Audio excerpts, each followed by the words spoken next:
नमस्कार विद्यार्थी मित्रांनो, एमपीएससी ट्रिक्स या यूट्यूब चॅनलवर तुमचं स्वागत आहे. मी अजय कुमार गोसावी. सराव प्रश्नसंच या सिरीजमध्ये तुमचं स्वागत करतोय. याच्यामध्ये आपण काही प्रश्न त्याचा अनालिसिस सराव जो आहे तुमच्याकडून जास्तीत जास्त करून घेणं हा याच्या सिरीज मागचा महत्त्वाचा उद्देश आहे. दुसरं म्हणजे तुम्ही जर माझ्या टेलिग्राम चॅनलला जॉईन केलं नसेल तर @MPSC ट्रिक्स या नावानं आपला टेलिग्राम चॅनल आहे. या ठिकाणी तुम्ही जॉईन करू शकता. आणि यूट्यूब चॅनलला अजूनही तुम्ही सबस्क्राईब केलं नसेल तर नक्की करा. आणि जास्तीत नसेल तर ते नक्की करा. गुगल प्ले स्टोअरवरनं MPSC tricks by Ajay Kumar या नावानं आपलं ॲप्लिकेशन आहे, ते डाउनलोड करा. ॲप्लिकेशन डाउनलोड केलं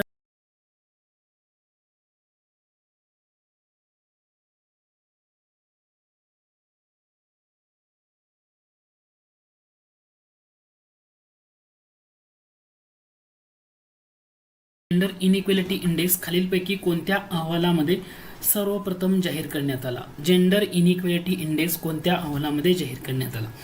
याचा करेक्ट आन्सर जर बघा 90चा आहे का किंवा 95, 97 का 2010? याचं करेक्ट आन्सर येतं मानव विकास अहवाल 2010. याच्यामध्ये लिंग असमानता निर्देशांक जाहीर करण्यात आला होता, म्हणजे जेंडर इनइक्वेलिटी इंडेक्स ज्याला आपण म्हणतो. अगोदर काय झालं होतं, 1995चा जो अहवाल आहे या अहवालामध्ये सर्वप्रथम 2 निर्देशांक जाहीर करण्यात आले. एक होता जेंडर इम्पॉवरमेंट मेजर आणि दुसरा होता जेंडर रिलेटेड डेव्हलपमेंट इंडेक्स. हे 1995ला दोन्ही जाहीर करण्यात आले. कोणते? जेंडर इम्पॉवरमेंट मेजर म्हणजे लिंग सबलीकरण परिमाण, लिंग सबलीकरण परिमाण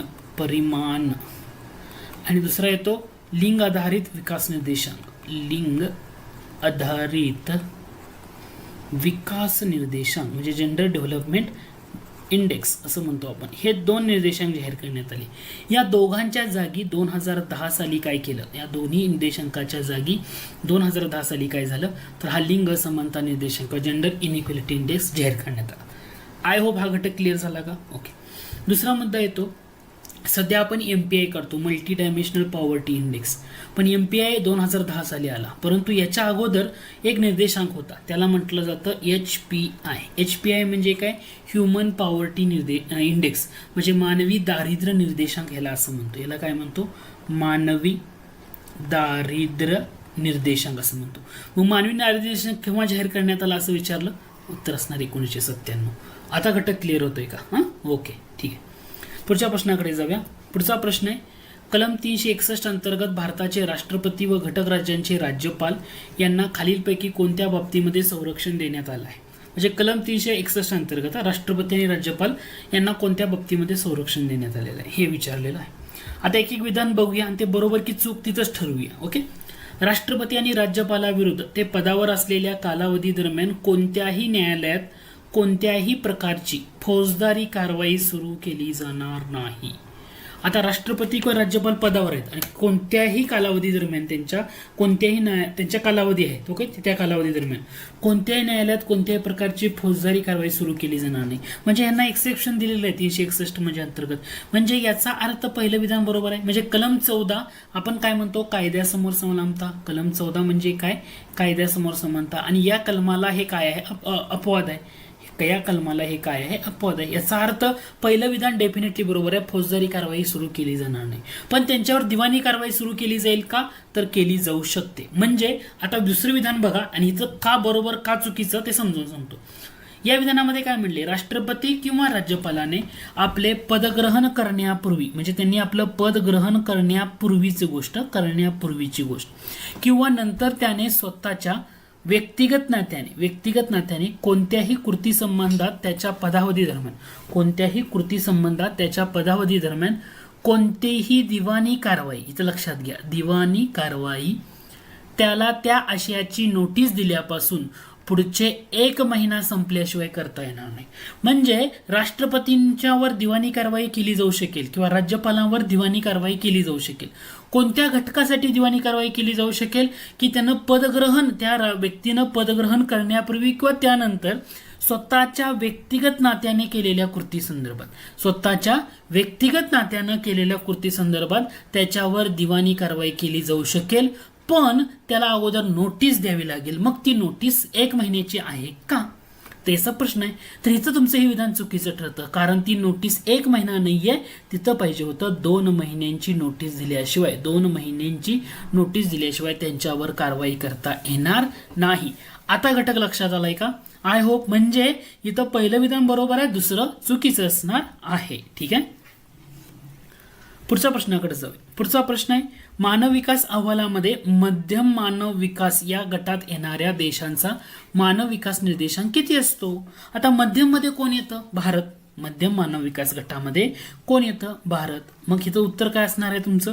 मध्यम मानव विकास म्हणजे 0.550 ते 0.699. कारण 0.549 पेक्षा कमी म्हणजे हा कमी मानव विकास गट आहे. कमी मानव विकास गट आहे. 0. म्हणजे हा मध्यम आहे, हा मध्यम आहे.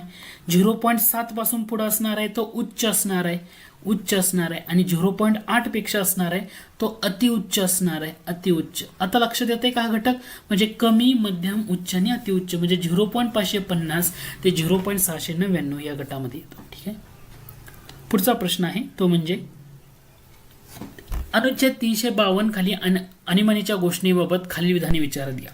तिच्या घोषणेपासून 1 महिन्याचा काळ संपल्यानंतर तो आपोआप संपुष्टात येते, तर तिला लोकसभेच्या ठरावाद्वारे वरील कालावधी संपण्याच्या अगोदर मान्यता मिळाली नाही तर. म्हणजे आणीबाणी, राष्ट्रीय आणीबाणीला एकदा घोषणा केली तर तिला 1 महिन्याच्या संसदेची मान्यता घ्यावी लागते. कशाची घ्यावी लागते? संसदेची. इथं काय म्हटलंय? लोकसभेच्या. म्हणजे हे विधान बरोबर असणार आहे का? विधान बरोबर असणार आहे का? नाही. संसद पाहिजे होतं ना, म्हणजे जाग्याला विधान चुकीचं आहे. तुम्ही पुढे बघायची गरज आहे का? पुढचं काय बघायची गरज नाही. राष्ट्रपतीला आणीबाणी घोषित करण्याचा अधिकार आहे, मात्र त्यास मंत्रिमंडळाने. इथं 2 लक्षात घ्या. मंत्रिमंडळ किंवा कॅबिनेट म्हटलं तरी सुद्धा चालू शकतं. ठीक आहे, मंत्रिमंडळ किंवा कॅबिनेट म्हटलं तरी चालू शकतं, कारण जे अपडेटेड जे तुमचं हे येतं भारताचं कॉन्स्टिट्यूशन त्याच्यामध्ये ती गोष्ट दिलेली आहे. त्यांनी ते लिखित घोषित करण्यासाठी लिखित स्वरूपात शिफारस केली तर हे विधान बरोबर आहे. आयोगाला विचारलेला हा प्रश्न होता. खालीलपैकी कोणी पॉवर्टी इन इंडिया हा ग्रंथ 1971 मध्ये प्रसिद्ध केला? पॉवर्टी इन इंडिया हा ग्रंथ कोणी प्रसिद्ध केला? पी.डी. ओझा कार्यगट, दांडेकर वरद, बी.एस. मिन्नास का पी.के. बर्धन? करेक्ट आन्सर येतं दांडेकर वरद. ठीक आहे, आता दांडेकर या कार्यगटानं काय केलं? अन्न घटकाचा वापर केला. बरोबर, अन्न घटकाचा वापर करून प्रतिदिन कॅलरी हा निकषच वापरला होता. प्रतिदिन कॅलरी हा निकषच वापरला होता. कोणी? दांडेकर वरद यांनी. आणि त्यांनी सरासरी किती कॅलरी प्रतिदिन अशी पातळी निश्चित केली होती? तर सरासरी 2250 कॅलरी प्रतिदिन, 50 कॅलरी प्रतिदिन ही काय केली होती? निकष हा जनरली कन्सिडर केलेला होता. ओके, हे लक्षात घ्या. पुढचा प्रश्न आहे तो म्हणजे मूलभूत कर्तव्याच्या बाबतीत खालीलपैकी कोणतं विधान बरोबर नाही ते ओळखा. आता दिलेल्या विधानामधून विचार करा. पहिलं विधान बघा, त्यांचा समावेश 42व्या घटना दुरुस्तीनं राज्यघटनेत केला. बरोबर आहे, मूलभूत कर्तव्य सुरुवातीला नव्हती. 42वी घटना दुरुस्ती 1976 भारतीय राज्यघटनेमध्ये त्यांचा समावेश झाला. यांचा समावेश राज्यघटनेतला भाग 4A नव्या विभागात करण्यात आला. राज्यघटनेतला भाग 4A नव्या विभागात झाला. त्यांचा समावेश कलम 51A मध्ये झाला. 51A मध्ये डेफिनेटली आहे. ही भारतीय नागरिकांना तसेच परक्यांना लागू आहेत. आता इथे लक्षात घ्या, परक्यांना आहेत का? नाही, भारतीयांना आहेत. याचा अर्थ हे विधान चुकीचं आहे. म्हणजे तुम्हाला विचारले बरोबर कोणतं नाही? पर्याय क्रमांक 4 हे तुमचं बरोबर नाही. ती भारतीयांना लागू आहेत, परक्यांना नाही. ठीक आहे, पुढचा प्रश्न आहे, दारिद्र्याची बहुआयामी संकल्पना खालीलपैकी कोणत्या समितीनं परिचित केली? दांडेकर रथ, तेंडुलकर, अहलुवालिया, नियोजन नाईक. आता बहुआयामी संकल्पना म्हटलं तेंडुलकर समिती. लक्षात ठेवा. वित्त आयोगासंबंधी खालीलपैकी कोणतं विधान बरोबर आहे ते ओळखा.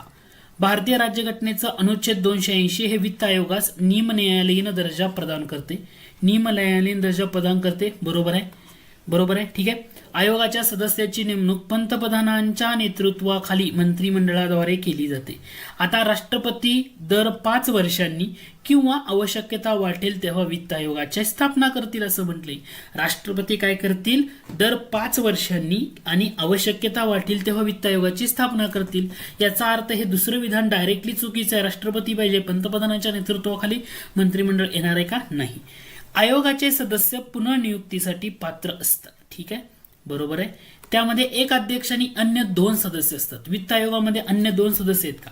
वित्त आयोगामध्ये जे सदस्य ठरवणे राष्ट्रपतीकडे अधिकार आहे, इथं 4 पाहिजे, अन्य अध्यक्ष आणि अन्य 4 सदस्य असतील असं पाहिजे. ठीक आहे. संसदेच्या पात्रतेचे निकष म्हणजे हे जे सदस्य समजा आता हा सदस्य, या सदस्यांच्या पात्रतेचे निकष ठरवण्याचा अधिकार कोणाला? या सदस्यांच्या पात्रतेचे निकष ठरवण्याचा अधिकार कोणाला? तर तो निकष ठरवण्याचा अधिकार कोणाला असणार आहे? संसदेला असणार आहे. कोणाला असणार आहे? संसदेला. हे लक्षात घ्या. म्हणजे या ठिकाणी 2 दिले म्हणून 4 पाहिजे होतं, ते विधान चुकीचं आहे. आणि इथं राष्ट्रपती निवड करतील ना, राष्ट्रपती 5 वर्षांनी किंवा आवश्यकता वाटेल तर वित्त आयोगाची स्थापना करतील. याचा अर्थ ए आणि सी हे तुमचं डेफिनेटली बरोबर आहे. बी आणि डी हे विधान या ठिकाणी चुकीचं आहे. ओके. पुढचा प्रश्न आहे, खालील विधानातून योग्य विधान निवडा. मानवी दारिद्र्य निर्देशांक किंवा ह्युमन पॉवर्टी इंडेक्स हा मानव विकास अहवाल 1995 मध्ये पहिल्यांदा जाहीर करण्यात आला. हे दिलेले विधान बरोबर आहे की बघा. मानव विकास अहवाल पहिल्यांदा 1995 मध्ये दिला का? नाही, तो दिला होता 1997 मध्ये. 95च्या ऐवजी काय पाहिजे होतं? 1997. मग तुमचं ते करेक्ट ठरलं असतं. बहुआयामी दारिद्र्य निर्देशांक हा पहिल्यांदा मानव विकास अहवाल 2010 मध्ये जाहीर करण्यात आला. हे बरोबर आहे. म्हणजे फक्त दुसरं विधान बरोबर असणार आहे. पुढचा प्रश्न आहे, एप्रिल 1947 पर्यंत खालीलपैकी कोणत्या संस्थानिकांचा संविधान सभेमध्ये सहभाग नव्हता असं म्हटले? सहभाग नव्हता का सहभाग झाला होता असं पाहिजे होतं. ठीक आहे. म्हणजे तुम्हाला इथं घटक लक्षात द्या. सहभाग नव्हता. ओके ठीक आहे. जयपूर, जोधपूर करेक्ट आहे विधान. जयपूर, जोधपूर, उदयपूर, बिकानेर, बडोदा, पटियाला, रेवा याच्यामध्ये कोणतं येणार नाही? 1, 2, 7 का 4. तर ह्याच्यामध्ये येत काय नाहीये ते फक्त तुम्हाला ओळखायचं आहे. ह्याच्यामध्ये येत काय नाहीये? पर्याय क्रमांक 2 म्हणजे जोधपूर येत नाही. कारण तुम्हाला एकूण कोणत्या संस्थानिक एप्रिल 1947 पर्यंत संविधान सभेमध्ये सहभागी झाली होती? उदयपूरची रेवा पटियाला घालून, असं लक्षात ठेवा. उदयपूरची रेवा पटियाला घालून जयपूर, बिकानेर मार्गे बडोद्याला आली असं. म्हणजे उदयपूरची रेवा म्हणजे रेवा, पटियाला घालून म्हणजे पटियाळा. ओके. जयपूर, बिकानेर मार्गे बडोद्याला आली म्हणजे इथं जोधपूर येत नाही. आलं लक्षात? ठीक आहे. पुढचा प्रश्न आहे तो म्हणजे खालीलपैकी कोणते मूलभूत कर्तव्य नागरिकांसाठी सांगितलेले आहे? खालीलपैकी कोणतं मूलभूत कर्तव्य नागरिकांसाठी सांगितलेलं आहे? हे फॉरेस्ट मेन्सला पण प्रश्न विचारला होता 2017ला. कोणतं सांगितलं आहे ते ओळखा म्हटले. आता विज्ञाननिष्ठ दृष्टिकोनाचा विकास करणं सांगितलंय डेफिनेटली. आपल्या संमिश्र संस्कृतीच्या वारशाचं जतन करणं सांगितलंय. ग्रामपंचायतीचं गठन करणे कलम 40 नाही. उत्पन्नातली विषमता करणे कलम 38 म्हणजे ही दोन्ही मार्गदर्शक तत्वामध्ये पाहायला मिळतं. हे दोन्ही काय बघायला मिळतात? मार्गदर्शक तत्वामध्ये बघायला मिळतात. समान नागरी संहिता निश्चित करणं. ओके. समान नागरी संहिता. आता 1 आणि 2 बरोबर आहे, 3 आणि 4 चुकीचे. 3 आणि 4 चुकीचे आहे म्हणजे तुम्ही इथं हे सगळे ऑप्शन एलिमिनेट करू शकता लॉजिकली बघायला गेलात. म्हणजे तुमचा पर्याय 1, 2, 5 या ठिकाणी येणार आहे. कारण तुम्ही हे 40 आणि 38 एलिमिनेट करू शकता ना डायरेक्टली बघितल्या की तुम्हाला हे मूलभूत कर्तव्यामध्ये बघायला मिळते, मार्गदर्शक तत्वामध्ये बघायला मिळतील. मूलभूत कर्तव्यामध्ये तुम्हाला हा येणार. आता समान नागरी संहिता लॉजिकली इथे बी चुकी शकता, पण 1 आणि 2 बरोबर आहे, 3 आणि 4 चुकीचं असल्यामुळे तुम्ही उत्तर देऊ शकता. कलम 3 नुसार संसदेला कोणते अधिकार देण्यात आले? कलम 3 कोणत्याही राज्याचा भूप्रदेश वाढवणे किंवा कमी करणे. दिलाय का? हो दिलाय. कोणत्या राज्याच्या सीमा बदलणं? हो. कोणत्याही राज्याचं नाव बदलणं? हो. आपल्या राज्याचा भूप्रदेश दुसऱ्याला देणं हा अधिकार कलम 3 मध्ये येत नाही. आपल्या राज्याचा भूप्रदेश दुसऱ्याला देणं कलम 3 मध्ये येत नाही. म्हणजे 1, 2, 3 बरोबर आहे. कलम 3 मधील तरतुदीतील राज्य या शब्दामध्ये केंद्रशासित प्रदेशाचा समावेश कोणत्या घटनादुरुस्तीनं करण्यात आला? लक्षात ठेवा ही घटनादुरुस्ती क्रमांक आहे 18. 18वी घटनादुरुस्ती 1966. याच्यामध्ये राज्य या शब्दामध्ये केंद्रशासित प्रदेशाचा समावेश करण्यात आला. रिझन काय झालं होतं? 7वी घटनादुरुस्ती 1956. अगोदर ABCD अशी वर्गवारी होती भारतीय राज्यांची. तेव्हा 7व्या घटनादुरुस्ती 1956ला केंद्रशासित प्रदेश किंवा युनियन टेरिटरी हा वर्ड आला तिथून, की वर्ड असा तयार झाला आपल्या भारतामध्ये. ठीक आहे. त्याच्यामुळे हा मुद्दा चर्चेत होता. डाउनलोड केलं नसेल तर ते नक्की करा. गुगल प्ले स्टोअरवर जाऊन MPSC tricks by Ajay Kumar या नावानं आपला अँड्रॉइड ॲप आहे, ते अँड्रॉइड ॲप डाउनलोड करा. हे ॲप डाउनलोड केल्यानंतर वेगवेगळे कोर्सेस तुम्हाला त्या ठिकाणी पाहायला मिळतील. सध्या आपला आधुनिक भारताचा इतिहास यावर डिटेलमध्ये असणारा कोर्स लॉन्च झालेला आहे आणि या कोर्समध्ये आपण खूप चांगल्या पद्धतीनं या ठिकाणी कव्हर केले. प्रत्येक टॉपिकनुसार प्रश्नोत्तरांची सिरीज आहे आणि हे 900 प्रश्न आहेत त्यामध्ये तुम्हाला, ठीक आहे. सरावासाठी 300 असे एकूण 1200 प्रश्न त्यामध्ये पाहायला मिळतील आणि या कोर्सची फी 249 म्हटले, पण तिथे सध्या डिस्काउंट ऑफर आहे. ही या कोर्सची फी फक्त 219 रुपये आहे. तुम्ही ते लेक्चर एकदा कोर्स जॉईन केल्यानंतर ते लेक्चर किती वेळा पाहू शकता. अनलिमिटेड व्ह्यूज तुम्हाला त्या ठिकाणी मिळतील. त्यासाठी तुम्हाला आपलं ऍप्लिकेशन डाउनलोड करावं लागेल किंवा डिस्क्रिप्शन बॉक्समध्ये मी ऍप्लिकेशनची लिंक देतोय, त्या लिंकवर क्लिक करून सुद्धा तुम्ही त्या ऍप्लिकेशन घटनेतील 4 प्रकारचं वर्गीकरण, 4 प्रकारे म्हणजे ABCD वर्गीकरण होतं बघा, आणि डी मध्ये अंदमान निकोबार होतं, ते रद्द करून किती घटक राज्य व केंद्रशासित प्रदेश निर्माण करण्याची शिफारस केली. फाजल आयोगाने कितीची केली? 16 घटक राज्य आणि 3 केंद्रशासित प्रदेश. 16 घटक राज्य आणि 3 केंद्रशासित प्रदेश. ऍक्च्युली आपण किती केलं? 14 आणि 6 केलं. ऍक्च्युली किती केलं? 14 आणि 6. शिफारस केली ती 16-3, केलं 14-6. ठीक आहे. पुढचा प्रश्न आहे, नागरिकत्व संशोधनानुसार एखाद्या व्यक्ती नागरिकत्वासाठी तेव्हाच पात्र असेल जर तो 31 डिसेंबर 2014 पूर्वी भारतात आला असेल. लक्षात, 31 डिसेंबर 2014 पूर्वी जर भारतात आला असेल तर तो नागरिकत्वासाठी पात्र असेल. ठीक आहे.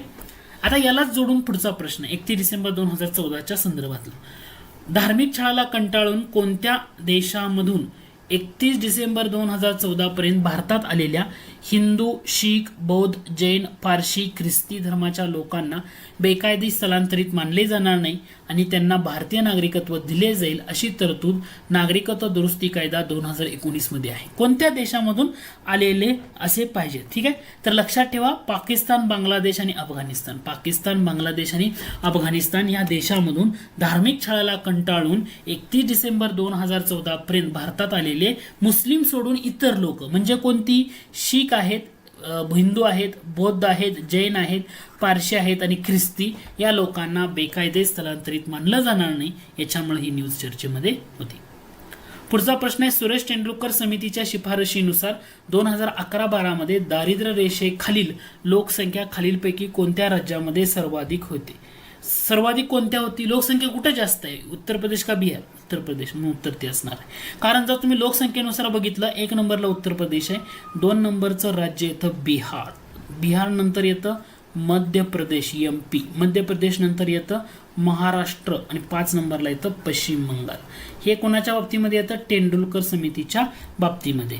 आणि इथंच तुम्हाला उलट विचारलं, जर तुम्हाला रंगराजन समितीनुसार विचारलं, रंगराजन समितीनुसार तुम्हाला दारिद्र्य रेषेखाली लोकसंख्या म्हटली, प्रमाण विचारले का? पर्सेंटेज विचारलेलं नाही, नुसती लोकसंख्या दारिद्र्य रेषेखाली असं विचारले. आणि रंगराजन समितीनुसार दारिद्र्य रेषेखाली लोकसंख्येच्या बाबतीमध्ये पहिली 5 राज्य कोणती?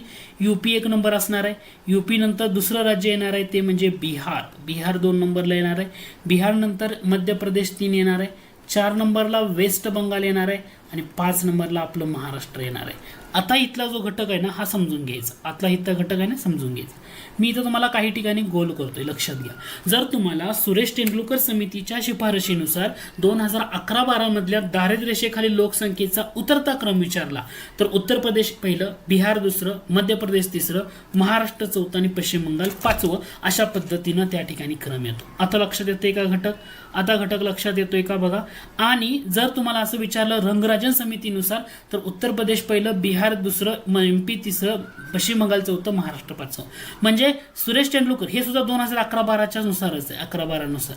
म्हणजे एक घटक तुमच्या लक्षात आला का? जर सुरेश तेंडुलकर बघितलं महाराष्ट्राचा 4था क्रमांक आहे, रंगराजन नुसार बघितलं महाराष्ट्राचा 5वा क्रमांक आहे. आय होप हे दारिद्र्य रेषेखाली लोकसंख्येच्या बाबतीतला हा जो सिंपल आणि इम्पॉर्टंट घटक आहे हा तुमचा क्लिअर झाला असेल. ठीक आहे. खालीलपैकी कोण संयुक्त लोकसेवा आयोगाची स्थापना करू शकतो? संयुक्त लोकसेवा आयोगाची स्थापना कलम 315 सब ऑप्शन कोण करू शकतो?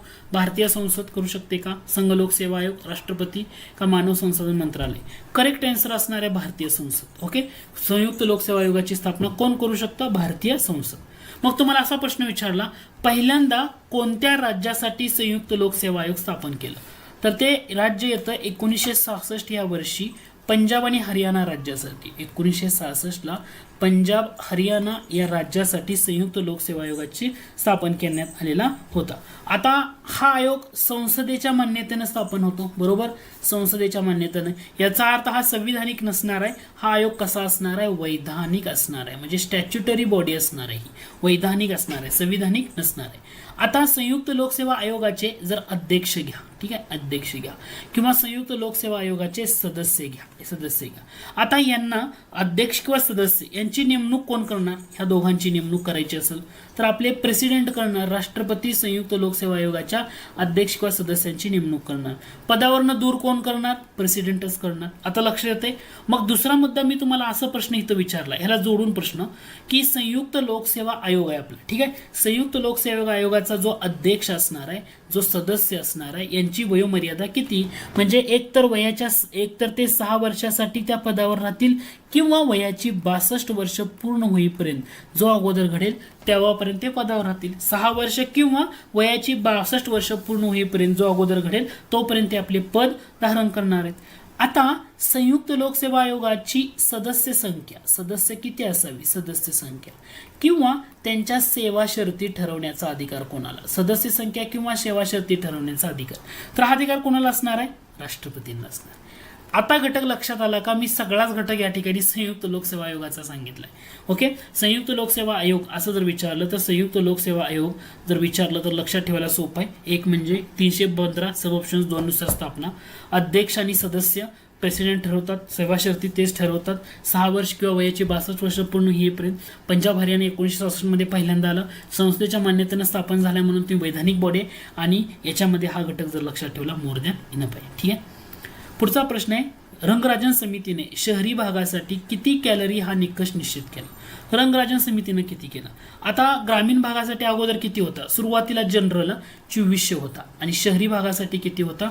2100 होता. रंगराजननं काय केलं? हे 2400 ॲज इट इज पुढे घेतलेलं नाही. म्हणजे रंगराजन समितीनं काय केलं तर ग्रामीण भागासाठी 2400च्या ऐवजी निकष वापरला 2155 आणि शहरी भागासाठी 2100च्या ऐवजी वापरला 2090.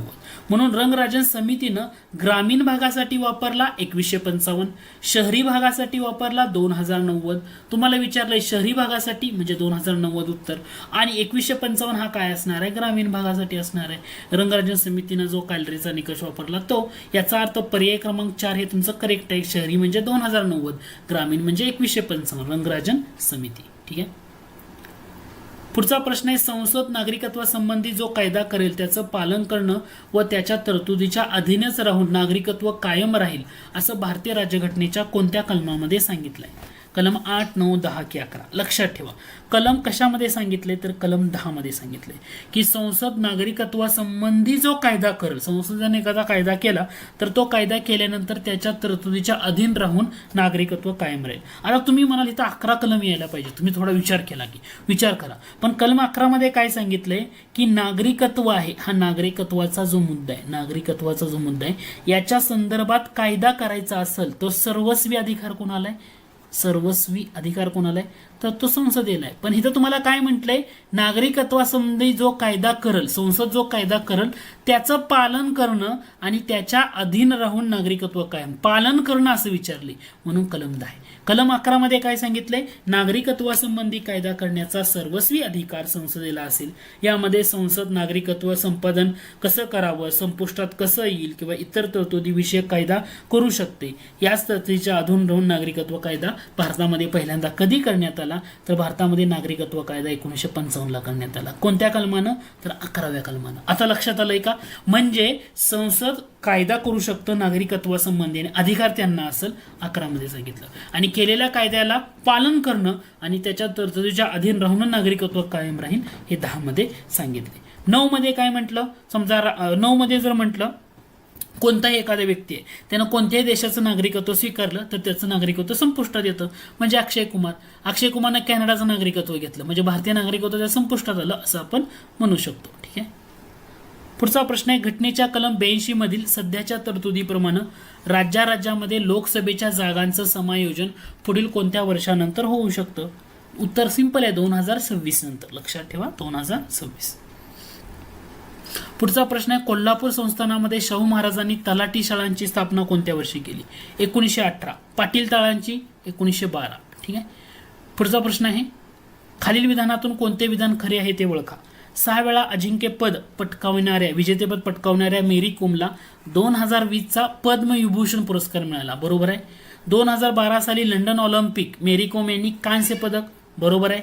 PV सिंधू 2020चा पद्मभूषण मिळालाय. बरोबर आहे. वरीलपैकी सर्व विधान बरोबर आहे. पुढचा प्रश्न आहे, खालीलपैकी कोणती राष्ट्रीय उत्पन्नाची अंदाज पद्धत नाही? आता राष्ट्रीय उत्पन्नाची अंदाज पद्धती कोणती नाही हे जर तुम्हाला बघायचं असेल, उत्पादन पद्धत असणार आहे, आयात निर्यात पद्धत असणार आहे का? उत्पादन असणार आहे, उत्पन्न असणार आहे, खर्च असणार आहे. आयात निर्यात नाही. याचा अर्थ कोणती नाही विचारले. 2 कुठं आहे? पर्याय क्रमांक 3 मध्ये. म्हणजे राष्ट्रीय उत्पन्नाची कोणती पद्धत नसणार आहे? तर उत्पादन, खर्च आणि उत्पन्न आहे, आयात निर्यात असणार नाही. पुढचा प्रश्नाकडे जाऊया. भांडवलशाही अर्थव्यवस्थेसंदर्भात कोणतं विधान खरं आहे?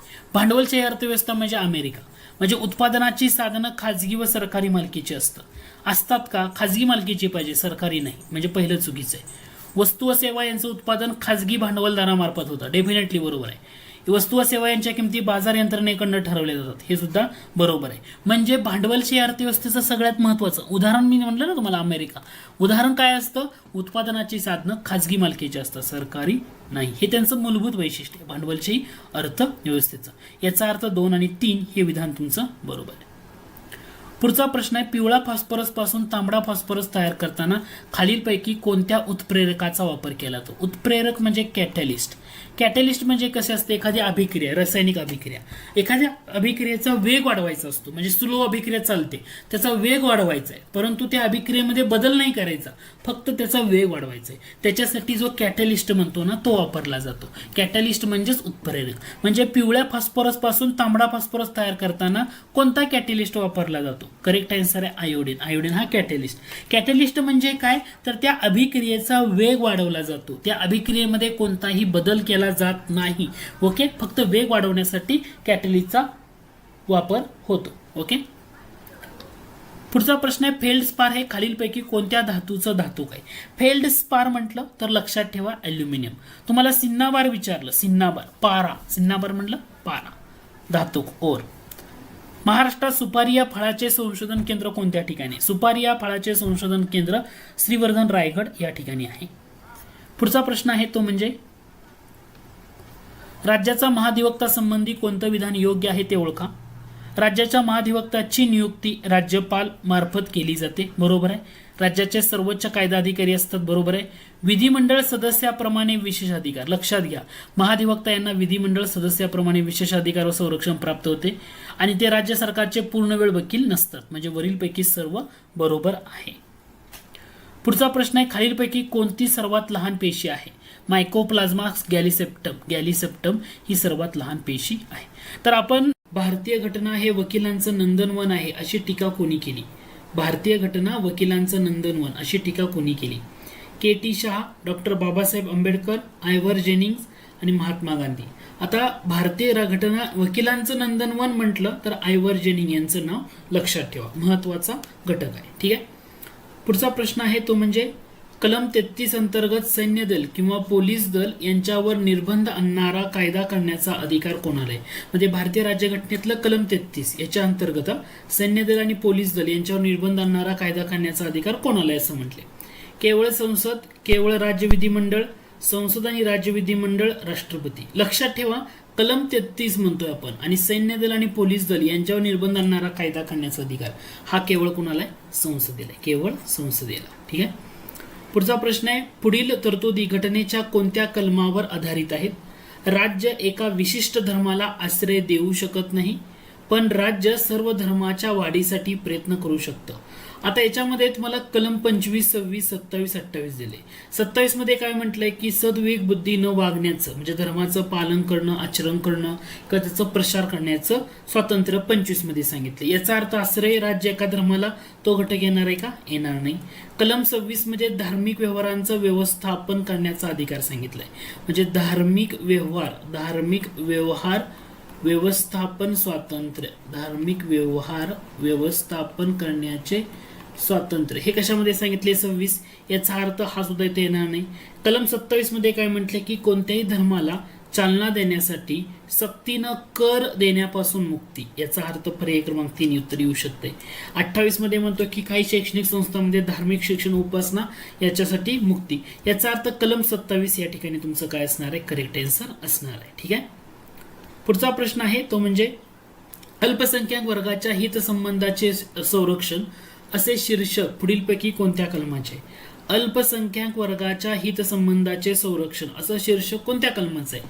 27, 29, 30. कारण 29 मध्ये काय म्हणतो, अल्पसंख्याकांची भाषा, लिपी व संस्कृती यांचे संरक्षण, याचा अर्थ कलम 29 हे तुमचं करेक्ट असणार आहे. कलम 30 काय येणार नाही, कारण कलम 30 मध्ये काय सांगितलंय, शैक्षणिक संस्था स्थापन करण्याचा, शैक्षणिक संस्था स्थापन करण्याचा व त्याचं प्रशासन करण्याचा अल्पसंख्याकांचा हक्क, हा कलम 30 मध्ये सांगितले. म्हणून 30 येणार आहे का, नाही. म्हणून कलम 29 इज द राईट आन्सर. पुढचा प्रश्न आहे, घटनासभेत एकूण किती महिला सदस्य होत्या. घटनासभेमध्ये एकूण किती महिला सदस्य होत्या, तर लक्षात ठेवा एकूण 15 होत्या. ओके, 15 घटनासभेत.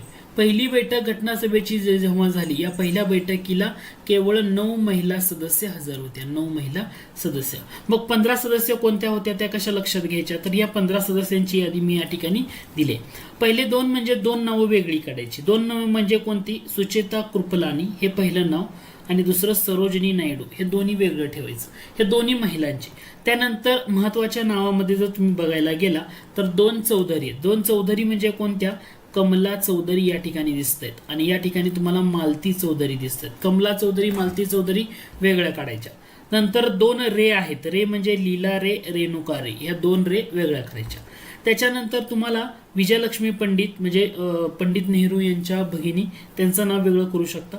2 नावं महत्वाची, दुर्गाबाई देशमुख आणि दुसरं नाव येतं हंसा मेहता. दुर्गाबाई देशमुख कोणत्या प्रांतातून आल्या होत्या, मद्रास. ओके, दुर्गाबाई देशमुख म्हणजे आपले जे सी.डी. देशमुख आहेत, सी.डी. देशमुख यांच्या पत्नी, सी.डी. देशमुख यांच्या पत्नी होत्या, हे लक्षात घ्या. पण त्या कोणत्या प्रांतातून संविधान सभेमध्ये आल्या होत्या, मद्रास प्रांतातून. हंसा मेहता मुंबई प्रांतातून म्हणजे महाराष्ट्रातून गेलेला, हे लक्षात ठेवा. त्यामुळे ह्या दोन्हींची नावं वेगळी तुम्ही लक्षात ठेवू शकता. आता राहिलं मुस्लिम प्रतिनिधी, बेगम रसूल, ते नाव वेगळं आहे. त्यानंतर पौर्णिमा बॅनर्जी वेगळं आहे. दक्ष यांनी वेल्ल्या प्युदन आणि अन्ना मस्करीन ही ह्या 2 नावं. आणि राजकुमारी अमृता कौर की ज्या पहिल्या मंत्री राहिल्या होत्या, आरोग्य मंत्री, त्याच्यामुळे तो. तर संविधान सभेत एकूण 15 महिला लक्षात ठेवताना ही यादी लक्षात घ्या.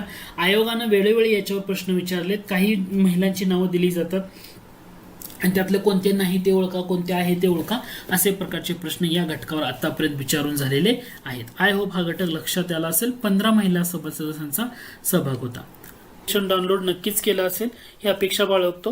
या ठिकाणी आपला आधुनिक भारताचा म्हणजे महाराष्ट्र भूगोलाचा कोर्स सुद्धा आपण त्या ठिकाणी लॉन्च केलेला आहे. टॉपिकनुसार प्रश्नोत्तर आपण तिथं कव्हर केलेले आहे. 6 महिन्याचा कालावधी आहे आणि तुम्हाला प्रत्येक लेक्चर किती वेळा पाहता येईल याचं जे तुम्हाला फी आहे ती फक्त 149 रुपये आहे. तर आपले ॲप्लिकेशन नक्की डाउनलोड करा. गुगल प्ले स्टोअरवर जाऊन MPSC tricks by Ajay Kumar किंवा डिस्क्रिप्शन बॉक्समध्ये लिंक देतोय, त्या लिंकला क्लिक करून सुद्धा ॲप्लिकेशन नक्की डाउनलोड करा. जास्तीत जास्त लोकांनी डाउनलोड करा आणि सपोर्ट करा, म्हणजे आपण युट्यूबवर पण लेक्चर आपले कव्हर होतीलच, पण हे कोर्सेसचा तुम्हाला जास्त फायदा होईल आणि खूप कमी किमतीमध्ये आपण त्या ठिकाणी अवेलेबल केले. तर नक्की जॉईन करा. भारताची पहिली अंतरिम संसद म्हणून केव्हापर्यंत कार्य केलं, कधीपर्यंत म्हणजे जोपर्यंत ते 17 एप्रिल 1952 पर्यंत कार्य केले. 17 एप्रिल 1952 लक्षात ठेवा. कारण पहिली अंतरिम संसद ही द्विगरी होती का, नाही. कारण तुम्हाला जर असं विचारलं राज्यसभा पहिल्यांदा कोणत्या दिवशी गठीत झाली, राज्यसभा पहिल्यांदा 13 मे 1952 ला गठीत झाले, हे लक्षात घ्या. ओके. पुढचा प्रश्न आहे 26 नोव्हेंबर 1949 रोजी म्हणजे भारताची राज्यघटना स्वीकृत झाली त्या दिवशी एकूण किती सदस्य उपस्थित होते. म्हणजे 26 नोव्हेंबर 1949 ला भारतीय राज्यघटना जेव्हा स्वीकृत झाली तेव्हा किती सदस्य उपस्थित होते. 284, 88, 99 की 211. करेक्ट आन्सर येतं तिथं 284. म्हणजे अनुपस्थित सदस्य किती होते, 15 होते. अब्सेंट सदस्य किती होते, 15. टोटल 299 होते ना, त्याच्यामुळे 15 अब्सेंट होते. पुढचा प्रश्न आहे तो म्हणजे घटनासभेचा एक सदस्य साधारणपणे किती लोकांचे प्रतिनिधित्व करत होता. 1 मिलियन, 2 मिलियन, 5 मिलियन का 10 मिलियन? 1 मिलियन म्हणजे 10 लाख, म्हणजे 10 लाख लोकसंख्येमागे एक सदस्य, याचा अर्थ पर्याय क्रमांक 1 आहे. 10 लाख लोकसंख्येमागे सर्वसाधारणपणे एक सदस्य, म्हणजे 1 मिलियन म्हणजे 10 लाख. पुढचा प्रश्न आहे, राष्ट्रध्वज व राष्ट्रगीत घटनासभेने अनुक्रमे कधी संमत केलं? राष्ट्रध्वज आणि राष्ट्रगीत घटनासभेनं अनुक्रमे कधी संमत केलं? 24 जानेवारी. आता दोन्ही लक्षात घ्या. आता सिंपलचा घटक आहे की नाही. आता राष्ट्रध्वज आणि राष्ट्रगीत हे कधी घटनासभेनं अनुक्रमे संमत केलं असं तुम्हाला विचारले. तुम्हाला इथं बघताना घटक बघा, 22 जुलै 1947 आणि 24 जानेवारी 1950. 22 जुलै 1947 राष्ट्रध्वज आहे. 22 जुलै 1947 राष्ट्रध्वज, म्हणजे 22 जुलै इथं आहे, ह्या ठिकाणी 22 जुलै नाही, म्हणजे दोन ऑप्शन इलिमिनेट झाले, हा आणि हा. परंतु राष्ट्रगीतला 24 जानेवारी 1950 पाहिजे. 24 जानेवारी 1950. या ठिकाणी 22 जुलै 1947 बरोबर आहे, पण इथे 24 जानेवारी आहे का? नाही. म्हणून पर्याय क्रमांक 4. लक्षात ठेवा, राष्ट्रध्वज कधी स्वीकृत केला? 22 जुलै 1947 ला. आणि राष्ट्रगीत केव्हा संमत केलं? तर ते 24 जानेवारी 1950. आय होप हा घटक आता लक्षात आला असेल. इथं 26 जानेवारी दिले, 24 दिले का? म्हणून हे चुकीचं आहे. पर्याय क्रमांक 3 सुद्धा. पुढचा प्रश्न आहे, घटना समितीमध्ये फक्त एका समुदायाचे प्रतिनिधित्व होते असं कोण म्हणाल? आता घटना समितीमध्ये फक्त एका समुदायाचे प्रतिनिधित्व विन्स्टन चर्चिल यांनी म्हटले. ठीक आहे. घटना समिती म्हणजे हिंदूंची सभा. घटना समिती म्हणजे काय आहे? ही हिंदूंची सभा आहे असं कोण म्हणालं? तर विस्काउंट सायमन यांनी असं म्हटलं. विस्काउंट सायमन यांनी काय म्हटलं? घटना समिती म्हणजे हिंदूंची सभा. घटना समिती म्हणजे काँग्रेस. घटना समिती म्हणजे काँग्रेस आणि काँग्रेस म्हणजेच भारत. काँग्रेस म्हणजेच भारत असं कोण म्हणालं? Granville Austin.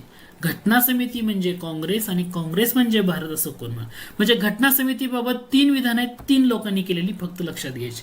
ग्रॅनविल ऑस्टिन यांनी काय म्हटलं? घटना समिती म्हणजे काँग्रेस आणि काँग्रेस म्हणजेच भारत असं त्यांनी म्हटलं. विस्काउंट सायमन यांनी काय म्हटलं? घटना समिती म्हणजे हिंदूंची सभा. आणि विन्स्टन चर्चिल यांनी म्हटलं घटना समितीमध्ये फक्त एका समुदायाचं प्रतिनिधित्व होतं. हा घटक इथं लक्षात घ्या. पुढचा प्रश्न आहे, खालीलपैकी घटना समितीमधील कोणत्या समितीचे अध्यक्ष सरदार वल्लभभाई पटेल नव्हते? आता सरदार वल्लभभाई पटेल संघाचे नेहरू, प्रांताचे पटेल, हे लक्षात घ्यायचं. संघाचे नेहरू, प्रांताचे पटेल. म्हणजे जेव्हा तुम्हाला असं विचारलं जातं ना या घटकावर, म्हणजे आता प्रांतिक राज्यघटना म्हणजे पटेल होते. ठीक आहे. ह्याच्यासाठी मूलभूत हक्क उपसंपेक समिती होते.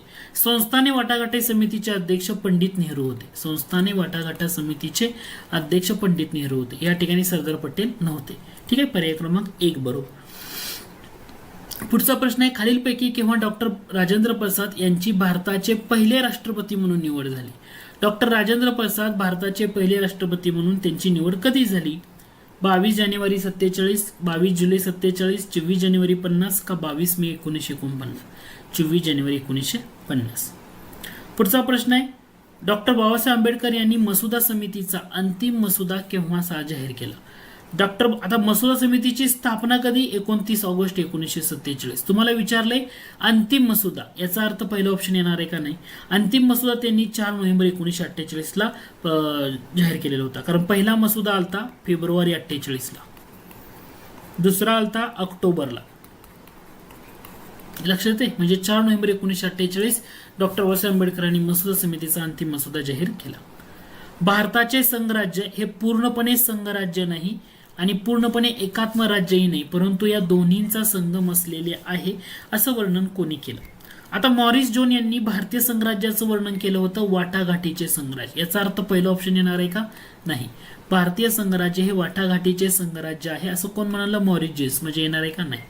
के.व्ही. राव यांनी म्हटलं होतं केंद्रीकरण असणारे संघराज्य. भारतीय संघराज्य हे काय आहे? केंद्रीकरण असणारे संघराज्य. म्हणजे इथं दोन्हींचा संगम आहे का?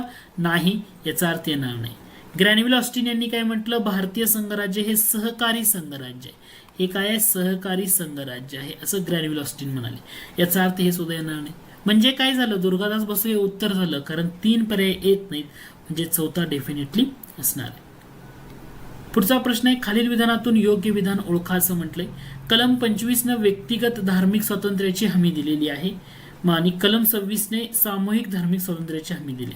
आता कलम 25 काय म्हणतो की आपण सद्विवेक बुद्धीनं धर्माचं आचरण करणं, पालन करणं आणि प्रचार व करण्याचा स्वातंत्र्य दिलंय. म्हणजे हा हक्क कसा असणार आहे, व्यक्तिगत आहे. म्हणजे पहिलं विधान बरोबर आहे. बरोबर.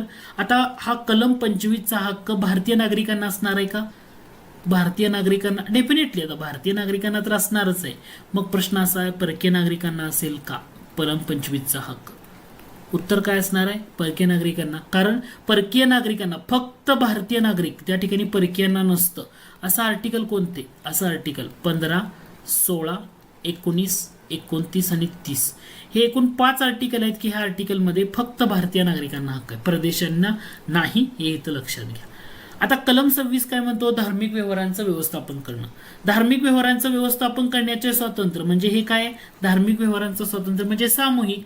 याचा अर्थ हे सुद्धा बरोबर आहे. म्हणजे दोन्ही विधानं काय असणार आहे तुमची, बरोबर असणार आहे.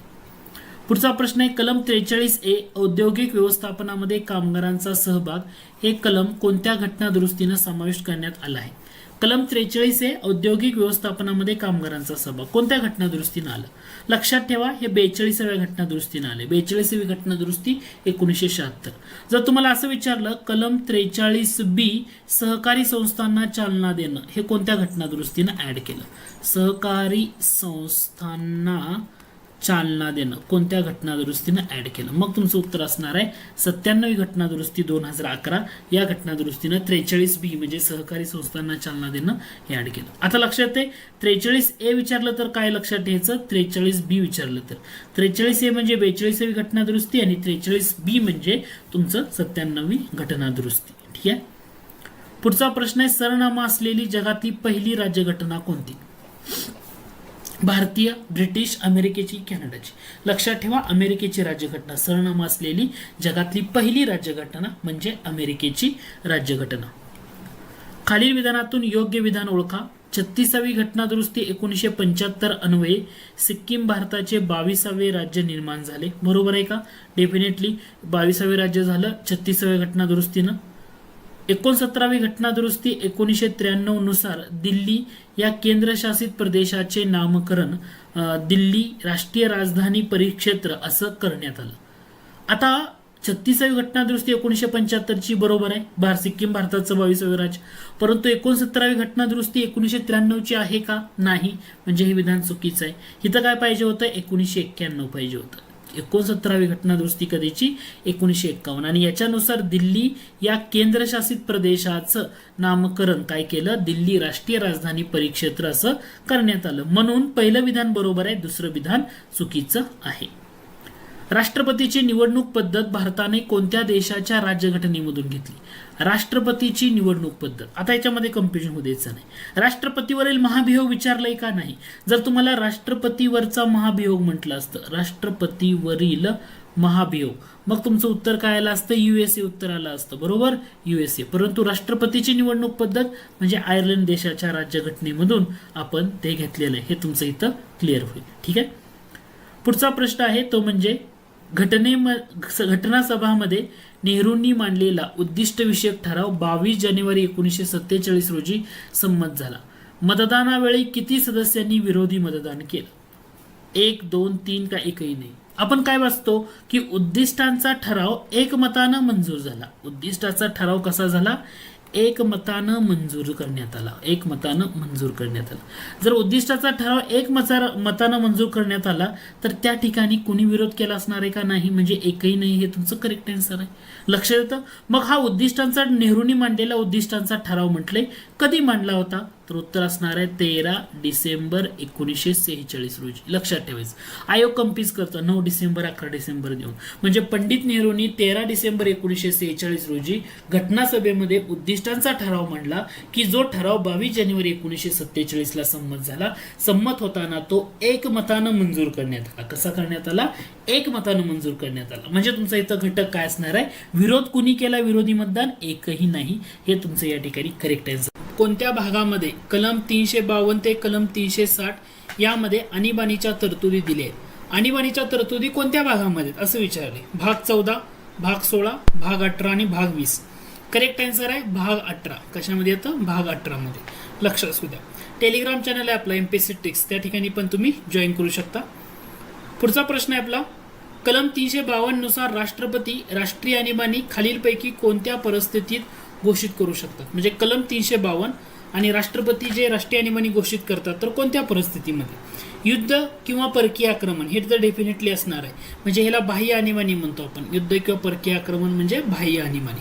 अंतर्गत आणीबाणी असा एक प्रकार राहतो. मग अंतर्गत आणीबाणीमध्ये काय आहे तर अंतर्गत अशांतता हा शब्द येतो का, नाही. अंतर्गत अशांतता या शब्दाऐवजी सशस्त्र उठाव हा शब्द तुम्हाला त्यामध्ये बघायला मिळतो. याचा अर्थ 1 आणि 3 हे तुमचं करेक्ट आन्सर आहे. कारण तुम्हाला लक्षात काय घ्यायचं आहे, 44वी घटना दुरुस्ती लक्षात घ्या. 44वी घटना दुरुस्ती 1978ची, ठीक आहे. या घटना दुरुस्तीनं काय केलं तर अंतर्गत अशांतता या शब्दाऐवजी कोणता शब्द वापरला, सशस्त्र उठाव हा शब्द प्रयोग करण्यात आला. म्हणजे अगोदर अंतर्गत अशांतता शब्द होता, ओके, पण 44व्या घटना दुरुस्तीनं हा शब्द काढून टाकण्यात आला आणि त्याच्या जागी सशस्त्र उठाव हा शब्द ऍड करण्यात आला. म्हणजे 352 नुसार जी राष्ट्रीय आणीबाणी घोषित केली जाईल, युद्ध किंवा परकीय आक्रमण म्हणजे बाह्य आणीबाणी आणि सशस्त्र उठाव म्हणजे अंतर्गत आणीबाणी यांना जाहीर केली जाऊ शकते, ठीक आहे. अंतर्गत आणीबाणी आता क्लिअर झालं, ठीक आहे. पुढचा प्रश्न आहे, तुम्हाला 2 विधानं दिलीत, खालील विधानातून योग्य विधान ओळखा असं म्हटलेलं आहे, ठीक आहे.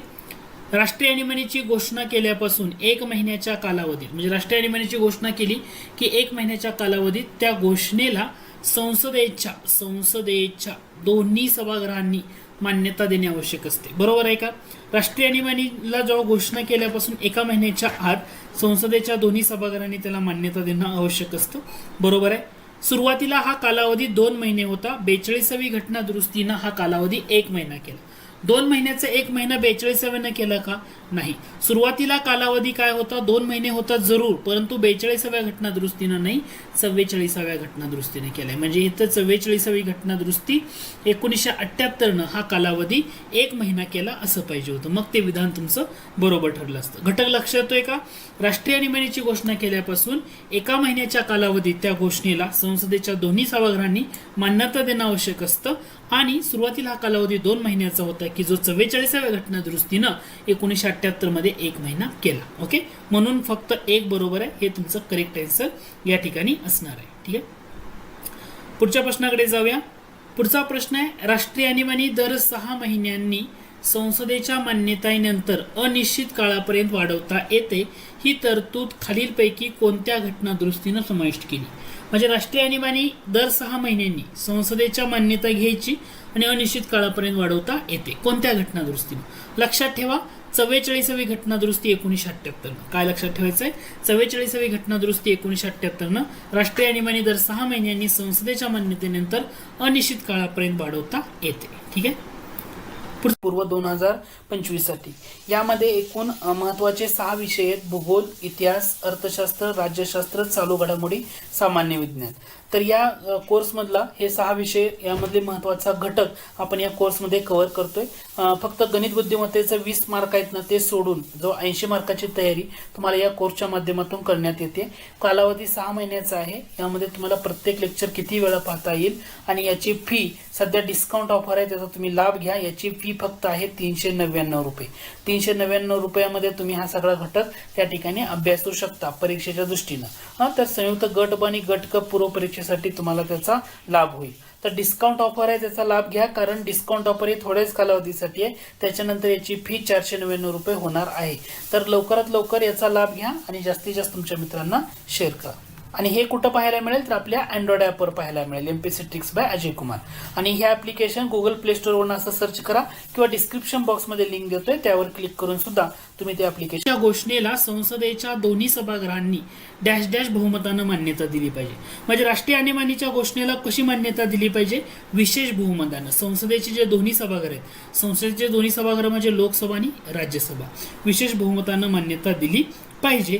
मग आता ही तरतूद कोणत्या घटना दुरुस्तीने ऍड केली की विशेष बहुमतानं मान्यता दिली पाहिजे. ही तरतूद कोणत्या घटना दुरुस्तीनं, इथं सुद्धा तुमचं उत्तर काय असेल, 44वी घटना दुरुस्ती, हेच तुमचं या ठिकाणी काय असेल, उत्तर असेल. आता लक्ष येतंय, ठीक आहे. पुढचा प्रश्न आहे, खालील विधानामधून अयोग्य विधान ओळखा. राष्ट्रीय आणीबाणी दरम्यान राज्यसूचीतील कोणत्याही विषयावर कायदे करण्याचा अधिकार संसदेस मिळतो का संसदेला? राष्ट्रीय आणीबाणी दरम्यान ओके कोणत्याही, म्हणजे पहिलं विधान बरोबर आहे, ठीक आहे. म्हणजे राष्ट्रीय आणीबाणी दरम्यान राज्यसूचीतला कोणताही विषय असू द्या, कायदा करण्याचा अधिकार संसदेला मिळेल. राज्य विषयावर संसदेने केलेले कायदे राष्ट्रीय आणीबाणी कालावधी संपल्यानंतर 1 वर्षांनी लोप पावतात. 1 वर्षांनी आहे का? नाही. 1 वर्षाच्या ऐवजी इथं काय पाहिजे होतं? 6 महिन्यांनी लोप पावतात. काय पाहिजे होतं? 6 महिन्यांनी लोप पावतात. मग हे बरोबर ठरलं असतं. म्हणजे राज्य विषयावर संसदेने केलेले कायदे राष्ट्रीय आणीबाणी कालावधी संपल्यानंतर 6 महिन्यांनी लोप पावतात. हे तुमचं बरोबर ठरलं असतं. तुम्हाला विचारलंय अयोग्य कोणतं? पर्याय क्रमांक 2 हे तुमचं अयोग्य विधान या ठिकाणी आहे. पुढचा प्रश्न आहे, खालीलपैकी कोणतं विधान चुकीचं आहे ते ओळखा. राष्ट्रीय आणीबाणी दरम्यान राष्ट्रपती हा केंद्र व राज्याच्या महसूल विभागणीत बदल करू शकतो. राज्य करू शकतात का? राष्ट्रपती केंद्राच्या व राज्याच्या महसूल विभागणीत बदल करू शकतात का आणीबाणी दरम्यान? डेफिनेटली. राष्ट्रपती राज्यास जाणारा निधी कमी करू शकतो किंवा रद्द करू शकतो. राष्ट्रपतीस तसा अधिकार प्राप्त होतो. हे बदल आणीबाणी संपल्यानंतर आर्थिक वर्ष संपेपर्यंत लागू राहतात. बरोबर का? तर हे सुद्धा विधान डेफिनेटली बरोबर आहे. तुम्हाला विचारले कोणतं विधान चुकीचं आहे? वरीलपैकी कोणतेही नाही. ओके. पुढचा प्रश्न आहे, खालीलपैकी विधानातून योग्य पर्याय निवडा असं म्हटले. 2 विधान आहेत. राष्ट्रीय आणीबाणी दरम्यान लोकसभेचा कार्यकाळ एका वेळी 1 वर्षांनी असा कितीही वाढवता येतो. बरोबर आहे का? ओके. एका वेळी 1 वर्षांनी वाढवता येतो. लोकसभेचा कार्यकाळ आणीबाणी वगैरे म्हणत नाही, लोकसभा म्हणते. बरोबर आहे. राष्ट्रीय आणीबाणी दरम्यान मात्र विधानसभेचा कार्यकाळ वाढवता येत नाही. तसं हे विधान चुकीचे आहे, कारण विधानसभेचा सुद्धा कार्यकाळ 1 वर्षांनी वाढवता येतो. सेम विधान, दोन्ही सेम कंडिशन. ओके. असा किती वेळा वाढवता येईल? विचारलं योग्य कोणतं? पर्याय क्रमांक 1 करेक्ट आन्सर आहे. पुढचा प्रश्न आहे, कलम 19 मधील मूलभूत हक्क राष्ट्रीय आणीबाणी घोषित केल्यावर कलम डॅश डॅशने आपोआप निलंबित होतात. कोणत्या कलमानं? कलम 358. ठीक आहे. पुढचा प्रश्न आहे, खालील विधानातून अयोग्य विधान ओळखा. कलम 19 मधील मूलभूत हक्क राष्ट्रीय आणीबाणी घोषित केल्यावर कलम 358 आपोआप निलंबित होतात. राष्ट्रीय आणीबाणी संपल्यानंतर कलम 19 आपोआप पुन्हा लागू होते. राष्ट्रीय आणीबाणी संपल्यानंतर कलम 19 लागू होते. बरोबर आहे. आणीबाणीतील केलेल्या कायदेविषयक आणि कार्यकारी कृतींना आणीबाणी संपल्यानंतर आव्हान देता येते. तर हे विधान चुकीचं आहे. तसं आव्हान देता येत नाही. म्हणजे आणीबाणी दरम्यान केलेला कायदेविषयक असू द्या किंवा कार्यकारी कृती असू द्या, आणीबाणी संपल्यानंतर आव्हान देता येत नाही. हे तुमचं करेक्ट आहे. याचा अर्थ 1 आणि 2 बरोबर आहे. विचारले काय? अयोग्य. पर्याय क्रमांक 3 हे तुमचं अयोग्य विधान. खालील विधानातून योग्य विधान ओळखा. सशस्त्र उठाव या कारणामुळे आणीबाणी लागू झाली असेल तर कलम 19 हक्क रद्द होतात. आता लक्षात ठेवा, सशस्त्र उठाव या कारणामुळे झालं तर कलम 19 हक्क रद्द होणार आहेत का? सशस्त्र उठाव म्हणजे काय? अंतर्गत आणीबाणी आहे तुमची. जर अंतर्गत आणीबाणी असेल तर कलम 19 रद्द होणार नाही. होतात म्हटले म्हणजे चुकीचं आहे. होणार नाही. होतात म्हटले म्हणजे हे चुकीचं आहे. रद्द होत नाहीत हे लक्षात घ्या. म्हणजे पहिलं विधान चुकीचं आहे. लक्षात येते. आता युद्ध किंवा परकीय आक्रमण या कारणामुळे आणीबाणी लागू झाली असेल तर कलम 19 हक्क निलंबित होत नाही. युद्ध किंवा परकीय आक्रमणामुळे असेल 19 हक्क निलंबित होतात. हा घटक आहे. ठीक आहे. म्हणजे या ठिकाणी काय झाले तर इथं दोन्ही विधानं चुकीची आहेत, रिव्हर्स झाले. म्हणजे सशस्त्र उठाव या कारणामुळे जर आणीबाणी लागू होत असेल म्हणजे तुमचं काय आहे? राष्ट्रीय आणीबाणी. ओके. सशस्त्र उठाव म्हणजे अंतर्गत आणीबाणीमुळे जर तुमची अंतर्गत उठाव म्हणजे अंतर्गत आणीबाणी अशी जर लागू झाली, कलम 19 हक्क जे असतील ना ते निलंबित होत नाहीत आणि युद्ध किंवा परकीय आक्रमणामुळे असेल तर होतात. ओके. म्हणजे दोन्ही विधानं चुकीचे आहेत. खालीलपैकी कोणत्या कलमाने राष्ट्रपतीस मूलभूत हक्कांच्या अंमलबजावणीसाठी न्यायालयात जाण्याचा हक्क निलंबित करण्याचा अधिकार असतो? म्हणजे मूलभूत हक्क निलंबित होत नाही तर त्याची अंमलबजावणी निलंबित होते. कोणत्या कलमानुसार? तर कलम 359. कलम कोणतं? 359.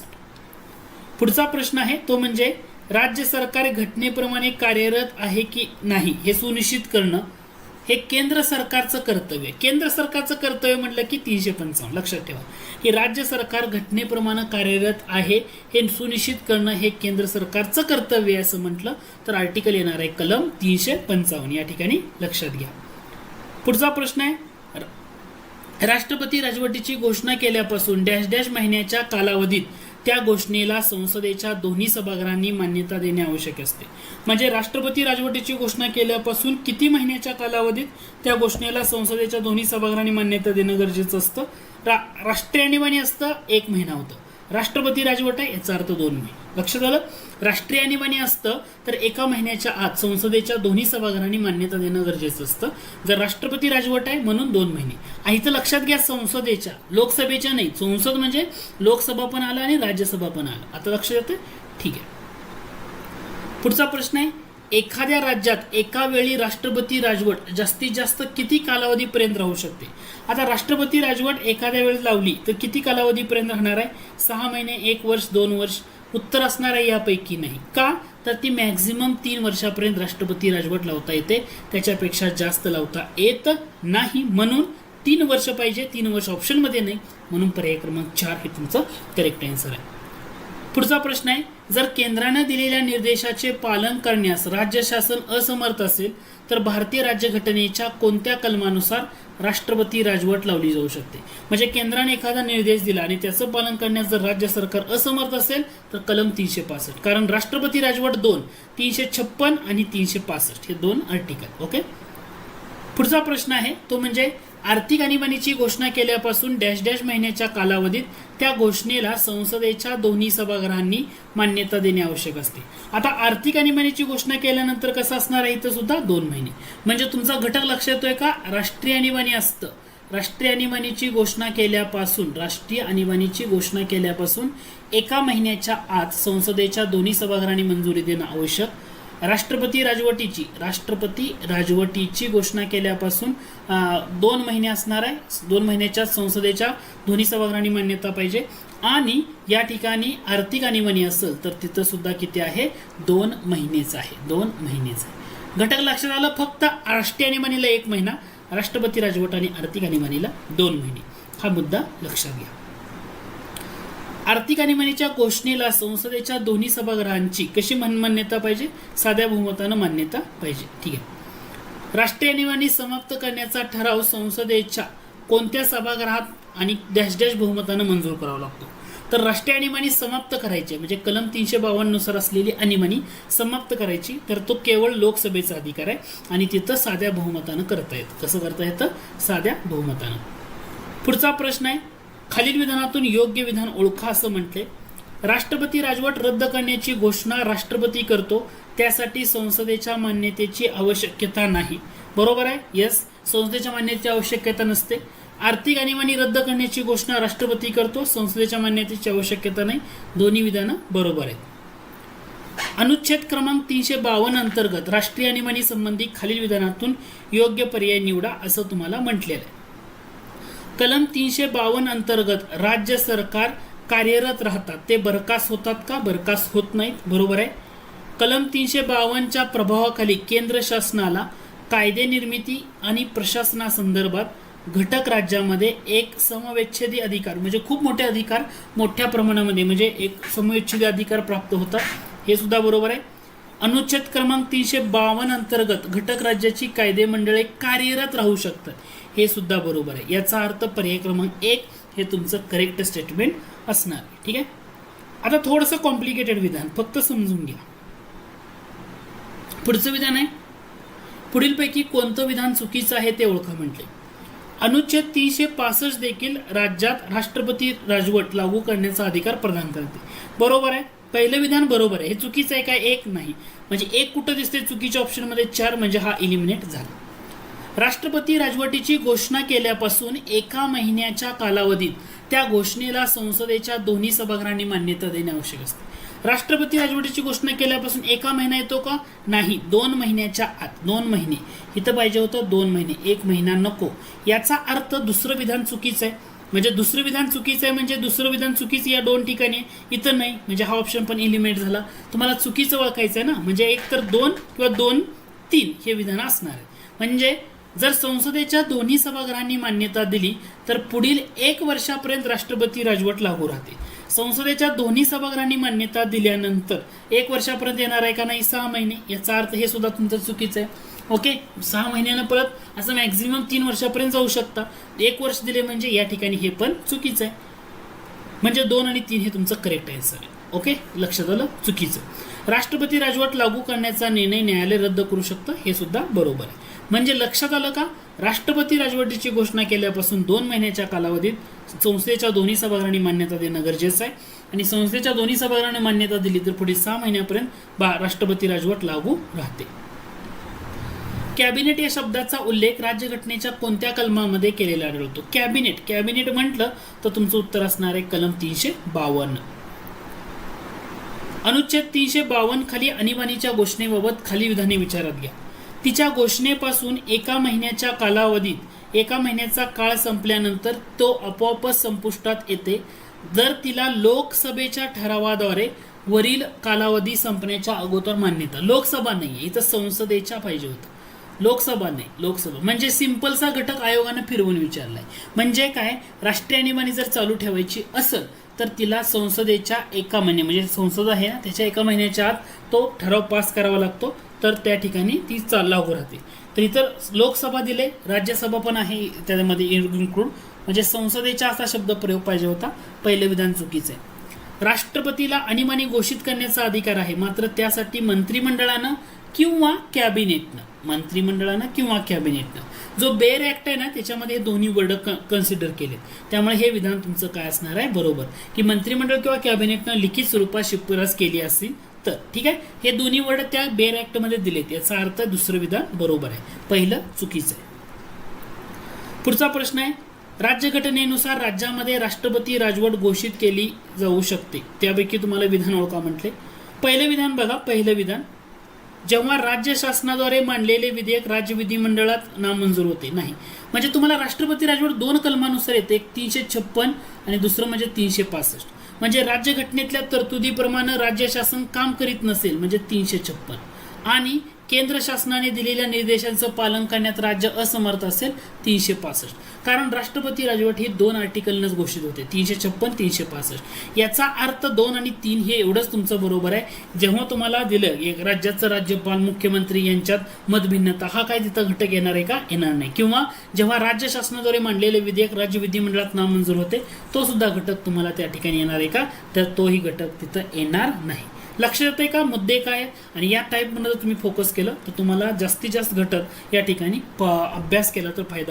जेव्हा नवीन संविधानाने न्यायालयाचा आरंभ झाला तेव्हा भारताच्या सर्वोच्च न्यायालयात न्यायाधीश यांची एकूण संख्या किती होती? म्हणजे संविधान जेव्हा आलं नवीन आणि सर्वोच्च न्यायालयानं प्रारंभ केला तेव्हा सर्वोच्च न्यायालयात न्यायाधीशांची संख्या किती होती असं विचारले. 6, 7, 8 आणि 9 असा ऑप्शन विचारलाय. एएसओ मुख्य 2018ला यावर प्रश्न येऊन गेलेला आहे. करेक्ट आन्सर येतं 8 होती, 8. ओके, त्याच्यामुळे तो घटक लक्षात ठेवा. नवीन कायद्याद्वारे म्हणजे न्यायाधीशांची संख्या कायदा 1956 मध्ये काय झालं, कायदा करण्यात आला आणि ही संख्या 8 वरनं 10 वर नेण्यात आली. 1960 मध्ये ही संख्या पुन्हा वाढवली, 13 पर्यंत घेऊन गेले. 1977ला ही संख्या 17 पर्यंत गेली होती. 1986चा विचार केला तर ही 25 आणि 2009 पर्यंत गेलो तर ही 30 पर्यंत संख्या गेलेली होती.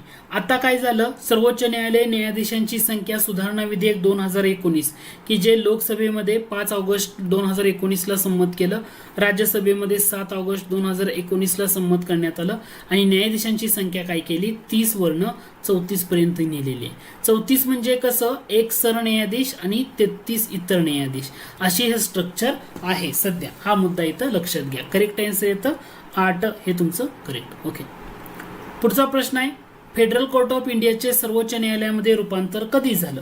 हा प्रश्न खूप वेळा विचारलाय, म्हणजे तुम्ही एएसओ मुख्य परीक्षा जेव्हा देताना त्यावेळी हा प्रश्न खूप वेळा विचारून झालाय. करेक्ट आन्सर आहे याचं 28 जानेवारी 1950. लक्षात घ्या, 28 जानेवारी 1950 फेडरल कोर्ट ऑफ इंडियाचं सर्वोच्च न्यायालयामध्ये रूपांतर झालं. फेडरल कोर्ट ऑफ इंडियाची स्थापना कधी झाली असं विचारलं, 1 ऑक्टोबर 1949 हे लक्षात असू. 1937 ऑक्टोबर 1937. पुढचा प्रश्न आहे, भारताच्या सर्वोच्च न्यायालयातील न्यायाधीशपदी नियुक्ती होण्यासाठी खालीलपैकी कोणत्या पात्रतेचा निकष आवश्यक नाही ते ओळखा. आता निकष म्हणजे काय, सर्वोच्च न्यायालयातल्या न्यायाधीशपदी जाण्यासाठी त्या व्यक्तीनं काय केलं असावं, उच्च न्यायालयामध्ये 5 वर्ष न्यायाधीश असावा. डेफिनेटली पहिला मुद्दा लक्षात घ्या. उच्च न्यायालयामध्ये त्या व्यक्तीनं 10 वर्ष वकिली केलेली असावी. 5 वर्ष काय न्यायाधीश, 10 वर्ष काय वकिली हा करीत असावा. म्हणजे दुसरं विधान सुद्धा तुमचं काय असणार आहे या ठिकाणी बरोबर असणार आहे. त्या राष्ट्रपतीच्या मते तो नावाजलेला कायदेतज्ञ असावा. आता हे सर्वोच्च न्यायालयाच्या बाबतीमध्ये म्हटलं आणि इथंच तुम्हाला उच्च न्यायालयाच्या बाबतीमध्ये विचारलं तर उच्च न्यायालयाच्या न्यायाधीशाच्या बाबतीमध्ये ना हा पात्रतेचा निकष पाहायला मिळत नाही की राष्ट्रपतीच्या मते तो नावाजलेला कायदेतज्ञ असावा. आता सर्वोच्च न्यायालयाच्या न्यायाधीशपदी जाण्यासाठी व्यक्तींना वयाची काय अट दिली आहे का, नाही. म्हणून पर्याय क्रमांक 3 हे तुमचं करेक्ट आन्सर. लक्षात आलं का. 5 वर्ष न्यायाधीश उच्च न्यायालयात, 10 वर्ष वकिली आणि राष्ट्रपतींच्या मते तो नावाजलेला कायदेतज्ञ असावा. अशा पद्धतीनं तुमचं उत्तर राहिलं असतं. ठीक आहे. पुढचा प्रश्न आहे, थोडासा मोठा प्रश्न आहे, समजून घ्या. एखादी व्यक्ती सर्वोच्च न्यायालयाच्या न्यायाधीश म्हणून नियुक्ती पात्र असणार नाही जर ती व्यक्ती भारतीय नागरिक असल्याशिवाय. म्हणजे तुम्हाला पात्रतेचाच मुद्दा विचारलाय. म्हणजे एखाद्या उच्च न्यायालयाची अशा 2 किंवा अधिक न्यायालयांची सलगपणे निदान 5 वर्ष न्यायाधीश. म्हणजे तुम्हाला काय म्हटले, उच्च न्यायालयामध्ये 5 वर्ष न्यायाधीश असावं ही पहिली अत्रता. म्हणजे पहिलं विधान बरोबर आहे. किंवा एखाद्या उच्च न्यायालयाच्या अथवा 2 किंवा अधिक न्यायालयांचा निदान 10 वर्ष अधिवक्ता म्हणजे वकील असावं. डेफिनेटली आहे. म्हणजे 5 वर्ष न्यायाधीश, 10 वर्ष वकील, दोन्ही अटी बसतात. राष्ट्रपतीच्या मते तो विख्यात कायदेपंडित असावा, ते सुद्धा बरोबर आहे. याचा अर्थ वरीलपैकी सर्व विधान बरोबर आहे. मगाच्याच प्रश्नाला हे हा प्रश्न हा ॲज इट इज वाक्यरचना ASO मुख्य 2018ची, कधीच्या ASO मुख्य 2018. पण तोच घटक आहे, फिरून फिरून तुम्हाला विचारला जातोय. तो घटक तुम्ही या ठिकाणी लक्षात घ्या. ठीक आहे. हे एकदम सिंपल आहे. पुढचा प्रश्न आहे तो म्हणजे भारताच्या सर्वोच्च न्यायालयाच्या न्यायाधीशांच्या महाभियोग प्रक्रियेसंबंधी पुढील विधानापैकी कोणतं विधान अयोग्य आहे. म्हणजे सर्वोच्च न्यायालयाचा जो न्यायाधीश आहे त्यांच्यावर जो पदावरून दूर करण्यासाठी महाभियोग प्रक्रिया वापरली जाते त्याच्या बाबतीमध्ये पहिलं विधान दिले, विचारले अयोग्य ओळखा. हे फॉरेस्ट मेन्स 2019ला प्रश्न विचारला होता. फॉरेस्ट मेन्स भारतीय संविधानाच्या अनुच्छेद 124 मध्ये महाभियोग प्रक्रियेचा उल्लेख करण्यात आलाय. बरोबर की चूक. 124 मध्ये महाभियोग प्रक्रियेचा उल्लेख बरोबर आहे. महाभियोगाच्या प्रक्रियेची पूर्वसूचना केवळ लोकसभेत, चुकीचं आहे. लोकसभा नाही राज्यसभेत पण येऊ शकते. केवळ शब्द प्रयोग वापरलाय म्हणजे हे विधान चुकीचं आहे. सभागृहाचे सभापती अध्यक्ष महाभियोगाची सूचना स्वीकृत करायची की नाही ते ठरवतात. बरोबर आहे. न्यायाधीशांना पदावरून दूर करण्याचा आदेश कोण काढतात, राष्ट्रपतीच काढतात. हे सुद्धा बरोबर आहे. तुम्हाला विचारलं काय अयोग्य कोणतं, केवळ लोकसभेमध्ये महाभियोग प्रक्रियेची पूर्वसूचना सादर करता येत नाही, राज्यसभेमध्ये पण करता येते. केवळ शब्द प्रयोग, म्हणून पर्याय क्रमांक 2 हे तुमचं अयोग्य विधान असणार आहे. पुढचा प्रश्न आहे, खालीलपैकी कोणत्या अनुच्छेदानुसार सर्वोच्च न्यायालयास अगोदर दिलेल्या, म्हणजे सर्वोच्च न्यायालयानं अगोदर दिलेला जो निर्णय असेल किंवा एखादा आदेश असेल त्याचं पुनर्विलोकन करण्याचा अधिकार आहे. खूप महत्त्वाचा अधिकार आहे आणि याच्यावर परीक्षेला ना खूप वेळा विचारलं जातं की सर्वोच्च न्यायालयाचा जो एखादा डिसिजन सर्वोच्च न्यायालयानं निर्णय दिला तर त्याचं पुनर्विलोकन करण्याचा अधिकार सर्वोच्च न्यायालयाला मिळतो. तर ते आर्टिकल लक्षात घ्या, अनुच्छेद 137. हा आता इथं विचारलाय हा प्रश्न. हा ही वाक्यरचना कधीची आहे, वनसेवा मुख्य 2016ची. लक्षात घ्या, वनसेवा मुख्य 2016ची. आता हाच प्रश्न आयोगानं परत फिरवून कसा विचारलाय तो बघा. भारतीय राज्यघटनेच्या कोणत्या अनुच्छेदानुसार सर्वोच्च न्यायालयाला स्वतःचे आदेश व निकालाचा पुनर्विचार करण्याचा अधिकार आहे. आणि हे विचारलं होतं मागच्या वर्षी, म्हणजे PSI 2019 मध्ये हा प्रश्न विचारला होता. मग कोणता असणार आहे, 137 की दिलेल्या स्वतःच्या निर्णयाचं, आदेशाचं किंवा निकालाचं पुनर्विचार करण्याचा अधिकार म्हणजे 137. म्हणजे हे दोन्ही प्रश्न नक्की लक्षात घ्या की तुम्हाला पुनर्विलोकन अधिकार सर्वोच्च न्यायालयानं जर अगोदर एखादा डिसिजन दिला असेल किंवा निर्णय दिला असेल किंवा आदेश काढला असेल त्याचा पुनर्विलोकन करण्याचा अधिकार कलम 137 ने दिलेला आहे. आणि हा 2-3 वेळा प्रश्न रिपीट झालाय म्हणून घटक लक्षात घ्या. कलम डॅश डॅश प्रमाणे भारतीय राष्ट्रपतींना कायद्याचा किंवा तथ्याचा प्रश्न उपस्थित झाल्यास सर्वोच्च न्यायालयाशी सल्लामसलत करण्याचा अधिकार. आता राष्ट्रपती सर्वोच्च न्यायालयाशी सल्लामसलत कधी करतात, 143 आर्टिकलनं. त्या आर्टिकल फक्त लक्षात घ्या, महत्वाचं आहे. आता इतर 2 आर्टिकल सांगतोय त्याच्याकडे फक्त लक्ष द्या. ओके, इतर 2 आर्टिकलमध्ये आता तुम्हाला यामध्ये मुद्दा काय येतो बघा. ठीक आहे, 124 ते 147. ठीक आहे. प्रश्न होता भारतीय राज्यघटनेचे कलम डॅश डॅश भारताच्या सर्वोच्च न्यायालयाच्या अतिरिक्त अधिकारांची घोषणा करतं. आता अतिरिक्त अधिकारांची घोषणा करतं असं तुम्हाला दिले, ऑप्शन दिले 160, 140, 170 आणि 180. तुम्हाला एक माहित आहे ना की तुम्हाला याचं करेक्ट आन्सर काय असणार आहे 140. का बरं? कारण 124 पासून ते 147 पर्यंत बरोबर आहे का सर्वोच्च न्यायालयाच्या संदर्भात असणारे आर्टिकल कोणती असं जर तुम्हाला विचारलं, कारण सर्वोच्च न्यायालय म्हणलं की भाग 5 मध्ये येतं आणि भाग 5 ओके, आणि आर्टिकल 124 ते 147. 124 ते 47 पैकी कोणता ऑप्शन आहे? पहिला नाही आहे, तिसरा नाही आहे, चौथा नाही आहे, म्हणून पर्याय क्रमांक 2 हे तुमचं करेक्ट आन्सर आहे. आता हा का सांगतो तुम्हाला? कारण हे आयोगाने विचारले. कधी विचारले? मागच्या वर्षी राज्यसेवा मुख्याला विचारलं 2019ला. लक्षात ठेवायला सोपं पडतंय की नाही? ओके ठीक आहे. पुढचा प्रश्न आहे, विशेष परवानगी अपीलाची दखल घेण्यास सर्वोच्च न्यायालय संविधानाच्या कोणत्या अनुच्छेदानुसार सक्षम असतं? म्हणजे विशेष परवानगी अपील म्हटलं 136 एवढं पाठ करून ठेवा. त्याच्यानंतर पुढचा घटक आहे तो म्हणजे संविधानाच्या डॅश डॅश अनुच्छेदानुसार सर्वोच्च न्यायालयानं जाहीर केलेला कायदा. म्हणजे समजा सर्वोच्च न्यायालयाने एखादा कायदा जाहीर केला, भारताच्या भूप्रदेशाच्या सर्व न्यायालयांना बंधनकारक असेल. म्हणजे सर्वोच्च न्यायालयाने एखादा कायदा जाहीर केला असेल तर भारताच्या भूप्रदेशाच्या सर्व न्यायालयांना तो बंधनकारक असतो. हे कुठल्या कलमामध्ये सांगितलंय? तर ते सांगितलं होतं कलम 141 मध्ये. हा घटक फक्त महत्वाचा आहे. आता लॉजिकल प्रश्न खूप वेळा रिपीट होतोय बघा. तो प्रश्न खूप वेळा रिपीट म्हणजे तुम्हाला इथं बघायला मिळेल एवढ्या वेळा रिपीट झालाय. भारतीय राज्यघटनेतील कोणत्या तरतुदी न्यायालयाच्या स्वतंत्रतेशी संबंधित आहे? न्यायालयाची स्वतंत्रता याच्याबद्दल संदर्भात आहेत. न्यायाधीशांची नियुक्ती व पदोच्चती स्वतंत्रतेशी संबंधित आहे. कार्यकाळाची सुरक्षा दिली आहे. वेतन सेवा शर्ती आहे किंवा अवमानाबाबत शिक्षा करण्याचा अधिकार. रिसेंटली चर्चेत होतं प्रशांत भूषण यांचं प्रकरण, न्यायालयाचा अवमानाबाबत शिक्षा देण्याचा अधिकार, 1 रुपया शिक्षा दिली आणि तो मुद्दा चर्चेत होता. म्हणजे या ठिकाणी वरीलपैकी सर्व बरोबर आहे. न्यायालयीन स्वतंत्रतेशी संबंधित कोणत्या कोणत्या गोष्टी आहेत? न्यायाधीशांची नियुक्ती आणि पदोच्चती, कार्यकाळाची सुरक्षता, वेतन आणि सेवा शर्ती आणि न्यायालयास अवमानाबाबत शिक्षा देण्याचा अधिकार. याचा अर्थ वरीलपैकी सर्व विधानं तुमची काय आहेत? बरोबर आहेत. पुढचा प्रश्न आहे, 2 राज्यातील वाद डॅश डॅश यांच्या अधिकार कक्षेत येतो. 2 राज्यामध्ये असणारा वाद कोणाच्या अधिकार कक्षेमध्ये येतो? कोणत्याही राज्याचं उच्च न्यायालय नाही, सर्वोच्च न्यायालयाचं मूळ अधिकार क्षेत्र, सर्वोच्च न्यायालयाचं अपील. तर हे 2 राज्यामधला वाद असेल तर सर्वोच्च न्यायालयाचं मूळ अधिकार कक्ष याच्यामध्ये येतो. तुम्हाला असं विचारलं, सर्वोच्च न्यायालय आपलं सुप्रीम कोर्ट याचं सल्लागार अधिकार क्षेत्र भारतानं कोणत्या देशाच्या राज्यघटनेमधून घेतलं? सर्वोच्च न्यायालयाचं सल्लागार अधिकार क्षेत्र भारतानं कोणत्या देशाच्या राज्यघटनेमधून घेतलं? तर भारतानं कॅनडा देशाच्या राज्यघटनेमधून घेतले सर्वोच्च न्यायालयाचं सल्लागार अधिकार क्षेत्र. लक्षात येते? म्हणजे 2 राज्यामधला वाद म्हटले तुम्हाला सर्वोच्च न्यायालयाचं मूळ अधिकार क्षेत्र हे तुमचं करेक्ट आन्सर असणार आहे. पुढचा प्रश्न आहे, महाराष्ट्र शासन आणि केंद्र सरकार यांच्यात कायदेशीर विवाद आहे. तो सोडविण्यासाठी महाराष्ट्र शासन सर्वोच्च न्यायालयात गेलं आहे. हा विवाद सर्वोच्च न्यायालयाच्या पुढील अधिकार कक्षेमध्ये येतो. म्हणजे राज्य आणि केंद्र यांच्यामधला विवाद. मगाशी काय बघितलं आपण या ठिकाणी? 2 राज्यामधला वाद सर्वोच्च न्यायालयाची मूळ अधिकार कक्षा असं आपण म्हटलं. तसं या ठिकाणी राज्य आणि केंद्र यांच्यामधला कायदेशीर वाद आहे तर तो प्रारंभिक म्हणजे मूळ अधिकार कक्षेमध्येच येतो. मूळ अधिकार कक्षेमध्येच येतो.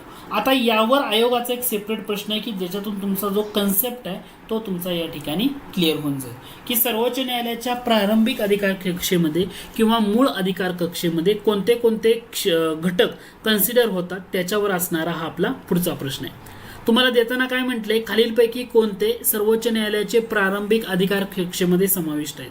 हे राज्यसेवेला विचारलं होतं 2016ला हा प्रश्न. ठीक आहे, राज्यसेवा 2016ला विचारलं. तुम्हाला म्हटले सर्वोच्च न्यायालयाच्या प्रारंभिक अधिकार कक्षेत भारत सरकार एक किंवा अधिक राज्य यांच्यातला वाद, म्हणजे 2 राज्यामधला वाद असू द्या, भारत सरकार आणि एक राज्यामधला वाद असू द्या, हा अधिकार कुठे येणार आहे? प्रारंभिक मध्ये येणार आहे. म्हणजे 2 किंवा अधिक राज्यातला वाद. याच्यामध्ये काय येत नाही? समजा संसदेच्या कोणत्याही सभागृहाच्या निवडणुकी संबंधातला वाद असेल तर तो प्रारंभिक अधिकार कक्षेमध्ये येत नाही. किंवा दुसरा महत्वाचा घटक आहे आंतरराज्य पाणी परिविवाद. आंतरराज्य पाणी विवाद सुद्धा जरी 2 राज्यामधला असला, आंतरराज्य पाणी विवाद जरी 2 राज्यामधला असला तर तो भाग सर्वोच्च न्यायालयाच्या प्रारंभिक अधिकार कक्षेमध्ये येत नाही. म्हणजे 1 आणि 2 एवढं बरोबर आहे. लक्षात आलं का तुमच्या? म्हणजे 2 राज्यामधला जर वाद असेल, केंद्र सरकार आणि एका राज्यामध्ये किंवा केंद्र सरकार 1 आणि अधिक राज्यामध्ये असणारा वाद असेल तर तो सर्वोच्च न्यायालयाच्या प्रारंभिक अधिकार कक्षेमध्ये येतो. हे या ठिकाणी क्लिअर होऊन जातं. आता लक्षात आलंय का? ठीक आहे. पुढच्या प्रश्नाकडे जाऊया. पुढचा प्रश्न बघा, कोणते विवाद सर्वोच्च न्यायालयाच्या मूळ अधिकार न्याय कक्षेत येत नाही? खालीलपैकी कोणते विवाद सर्वोच्च न्यायालयाच्या मूळ न्याय कक्षेमध्ये येत नाहीत? राज्य सरकार, भारत सरकार आणि कोणतेही राज्य यामधला वाद हा येणार आहे का? डेफिनेटली येणार आहे. कोणतंही राज्य आणि स्वतंत्र नागरिक यांच्यामधला वाद असं येऊ शकतं का?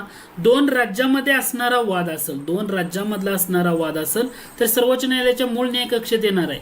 परंतु एक स्वतंत्र नागरिक आणि राज्याचा वाद असेल तर तो येणार आहे का? येणार नाही. म्हणजे इथं नाही करूया. दोन राज्यामधला पाणी तंट्याचा विवाद आत्ताच बघितला आपण, आंतरराज्य पाणी विवाद हा मूळ न्याय कक्षेत येत नाही, म्हणजे नाही. दोन किंवा अधिक राज्यामधला आपापसामध्ये असणारा विवाद हा येऊ शकतो. याचा अर्थ तुम्हाला विचारलंय की मूळ न्याय कक्षेत काय येत नाही? 2 आणि 3 येत नाही, म्हणजे पर्याय क्रमांक 2 हे तुमचं करेक्ट आन्सर आहे. आता लक्षात आलंय का हा घटक? या घटकाला ना तुम्ही थोडंसं फोकस करा, खूप महत्वाचा आणि इम्पॉर्टंट पॉईंट आहे. ठीक आहे. पुढचा प्रश्न आहे, प्रत्येक राज्यात एक उच्च न्यायालय असेल असं भारतीय राज्यघटनेत म्हटले आहे, परंतु 2 किंवा अधिक राज्यासाठी, संघराज्य प्रदेशासाठी संयुक्त न्यायालय स्थापनेचा अधिकार डॅश डॅश अन्वये संसदेला देण्यात आला. संयुक्त न्यायालय म्हटलं तर लक्षात ठेवा 7वी, 15वी, 42 की 44 घटना दुरुस्ती. करेक्ट आन्सर आहे 7वी घटना दुरुस्ती 1956. 2 किंवा अधिक घटक राज्यासाठी किंवा केंद्रशासित प्रदेशासाठी संयुक्त न्यायालय स्थापनेचा अधिकार संसदेला देण्यात आलेला आहे. ठीक आहे. पुढचा प्रश्न आहे, खालीलपैकी उच्च न्यायालयाच्या न्यायाधीशांच्या पात्रतेबाबत अयोग्य विधान ओळखा. उच्च न्यायालयाच्या न्यायाधीशांच्या पात्रतेबाबत अयोग्य विधान कोणतं आहे ते ओळखा. तो भारताचा नागरिक असला पाहिजे, बरोबर आहे. भारताच्या प्रादेशिक क्षेत्रात 10 वर्ष न्यायिक पदावर असली पाहिजे किंवा एक किंवा अधिक उच्च न्यायालयात मिळून 10 वर्ष सलग वकिली असली पाहिजे, बरोबर आहे ना. 10 वर्ष न्यायिक पदावर पाहिजे किंवा वकिली असताना 10 वर्ष पाहिजे. यापैकी 8 असेल तरी तो उच्च न्यायालयाचा न्यायाधीश बनू शकतो. उच्च न्यायालयाच्या न्यायाधीशपदी नियुक्त होण्यासाठी किमान वय सांगितलंय का? नाही, म्हणजे हे सुद्धा बरोबर आहे. राष्ट्रपतीच्या मते तो निष्णात कायदेपंडित असावा, जसं सर्वोच्च न्यायालयाच्या बाबतीमध्ये सांगितलं. सर्वोच्च न्यायालयाचा जो न्यायाधीश असेल तर राष्ट्रपतीच्या मते तो निष्णात कायदेपंडित असावा. त्याचप्रमाणे उच्च न्यायालयाच्या बाबतीमध्ये ही तरतूद केलेली नाही राज्यघटनेमध्ये. भारतीय घटनेमध्ये राष्ट्रपतीच्या मते तो निष्णात कायदेपंडित असावा असं उच्च न्यायालयाच्या बाबतीमध्ये मेन्शन केलेलं नाही, राज्यघटनेमध्ये मेन्शन केलेलं नाही. म्हणून हे विधान चुकीचं आहे. म्हणून फक्त 3 हे काय असणार आहे तुमचं करेक्ट आन्सर या ठिकाणी असणार. लक्षात येतोय का मुद्दा? लक्षात येतोय का बघा, हे लक्षात घ्या. म्हणजे उच्च न्यायालयाचा न्यायाधीशांचा कार्यकाल, म्हणजे राज्यघटनेमध्ये तो कार्यकाल सांगितला नाही, पण वयाची 62 वर्ष पूर्ण होईपर्यंत ते पदावर राहू शकतात आणि राष्ट्रपती अंतिम निर्णय त्यांच्या बाबतीतला घेतात. पुढचा प्रश्न आहे, डॅश डॅश अन्वये उच्च न्यायालय न्यायाधीशांचं निवृत्तीचं वय 60 वर्ण 62 केलं. कोणत्या घटना दुरुस्तीने? उच्च न्यायालय न्यायाधीशांचं निवृत्तीचं वय 60 वर्ण 62 15व्या घटना दुरुस्तीनं केलेलं होतं. पुढचा प्रश्न आहे, सर्वोच्च न्यायालयाच्या सल्लादायी कार्यक्षेत्राचा उपयोग कोण करतं? सर्वोच्च न्यायालयाचा सल्लादायी कार्यक्षेत्र देण्याचा अधिकार राष्ट्रपती करतात. कारण संविधानाच्या कलम 143 नुसार एक कलम कोणता आहे? 143 राष्ट्रपतींना सल्ला व देण्याचा अधिकार देण्यात आला आहे या कलमानुसार. म्हणजे सर्वोच्च न्यायालयाला राष्ट्रपती सल्ला मागू शकतो. तर कोणत्या कोणत्या बाबतीमध्ये त्याच्या संदर्भातलं मेन्शन यामध्ये केले. म्हणून सल्लादायी अधिकार क्षेत्र सर्वोच्च न्यायालयाचं कोणत्या देशाच्या राज्यघटनेमधून घेतलं? कॅनडा देशाच्या. आणि याचा उपयोग कोण करतात? तर याचा उपयोग राष्ट्रपती करतात. आता घटक क्लिअर होतोय का बघा. म्हणजे या मुद्द्यांना तुम्ही थोडंसं लक्ष द्या, महत्त्वाचे प्रश्न आहेत, महत्त्वाचा घटक आहे, या ठिकाणी आपण थोडंसं फोकस करतोय. ठीक आहे. पुढच्या प्रश्नाकडे जाऊया. पुढचा प्रश्न आहे, 9 डिसेंबर रोजी घटनासभेचं पहिलं अधिवेशन, म्हणजे 9 डिसेंबर 1946 रोजी घटनासभेचं पहिलं अधिवेशन सकाळी 11 वाजता सुरू झालं. यावेळी हंगामी अध्यक्ष सच्चिदानंद सिन्हा यांची ओळख कोणी करून दिली? यांची ओळख कोणी करून दिली? तर यांची ओळख करून दिली आचार्य कृपलानी यांनी. कोणी करून दिली? आचार्य कृपलानी. सच्चिदानंद सिन्हा सर्वात ज्येष्ठ असणारे व्यक्ती होते. केंद्रीय कायदे मंडळाचे पहिले उपाध्यक्ष होते 1921 मध्ये. पुढचा प्रश्न आहे, डॉक्टर बाबासाहेब आंबेडकर घटनासभेवर सुरुवातीस कोणत्या प्रांतातून निवडून आले होते? सुरुवातीला ते बंगाल प्रांतातून निवडून आले आणि जेव्हा फाळणी झाली, फाळणीनंतर मतदारसंघ त्यांचा पूर्व पाकिस्तानात म्हणजे आत्ताच्या बांगलादेशमध्ये गेला. मग त्यानंतर महात्मा गांधी आणि डॉक्टर राजेंद्र प्रसाद यांनी पुढाकार घेतला आणि त्यांची बॉम्बे प्रांतातून पुन्हा त्यांना निवड करून घटनासभेवर आणलं होतं. कारण गांधीजींना एवढं माहिती होतं की हे जर काम पूर्ण पेलायचं असेल घटनेचं, तर आंबेडकर शिवाय चांगला व्यक्ती दुसरा कोणच असू शकत नाही. झालं होतं काय, तर बॉम्बे प्रांतामध्ये बॅरिस्टर जयकर यांनी राजीनामा दिला होता आणि त्या जागेवर नंतर त्यांना निवडून आणलं. कोणाला? डॉक्टर बाबासाहेब आंबेडकरांना. पण सुरुवातीस कोणत्या प्रांतातून होते? बंगाल प्रांतातून ते घटनासभेवर आलेले होते. पुढचा प्रश्न आहे, जी व्ही मावळंकर यांची कायदेमंडळाचे अध्यक्ष म्हणून केव्हा निवड झाली होती? 17 नोव्हेंबर 1947. जी व्ही मावळंकर यांची निवड कधी झाली होती? 17 नोव्हेंबर 1947. पुढचा प्रश्न आहे, भारतीय घटनेवर सर्वाधिक प्रभाव पुढीलपैकी कोणत्या दस्तऐवजाचा आहे असे म्हणता येईल? कोणता प्रभाव आहे की सर्वाधिक जास्त तरतुदी आपण कशामधून घेतल्या? तर जवळपास 250 तरतुदी आपण भारत सरकारचा 1935चा कायदा याच्यातून घेतल्या. याचा अर्थ सर्वाधिक प्रभाव कशाचा आहे? तर 1935चा भारत सरकारचा कायदा याचा त्या ठिकाणी प्रभाव असणार आहे. ठीक आहे. पुढचा प्रश्न, आंतरराज्य व्यापार आणि वाणिज्य याबाबतचे स्वातंत्र्य आपण कोणत्या देशाच्या राज्यघटनेमधून घेतलं? संव्यास. ऑस्ट्रेलिया देशाच्या राज्यघटनेतून काय घेतलं विचारलं तर संव्यास. उत्तर ऑस्ट्रेलिया असणार. स म्हणजे काय? संयुक्त बैठकीची तरतूद. म्हणजे जो संसदेच्या लोकसभा आणि राज्यसभेची जी संयुक्त बैठक तरतूद आहे, संयुक्त बैठकीची तरतूद ही आपण ऑस्ट्रेलियाकडं घेतली. व्या म्हणजे व्यापार व वाणिज्याचे स्वातंत्र्य ऑस्ट्रेलियाकडं घेतलं. आणि स म्हणजे या ठिकाणी समवर्ती सूची. समवर्ती सूचीबाबतची तरतूद आपण कोणाकडून घेतलं? तर हे सुद्धा आपण ऑस्ट्रेलियाकडूनच घेतलेलं आहे. म्हणजे संव्यास अशी जर ट्रिक लक्षात घेतलं तर आपल्याला यातला महत्वाचा घटक किंवा मुद्दा आहे ना, तो या ठिकाणी क्लिअर होऊन जातो. ओके.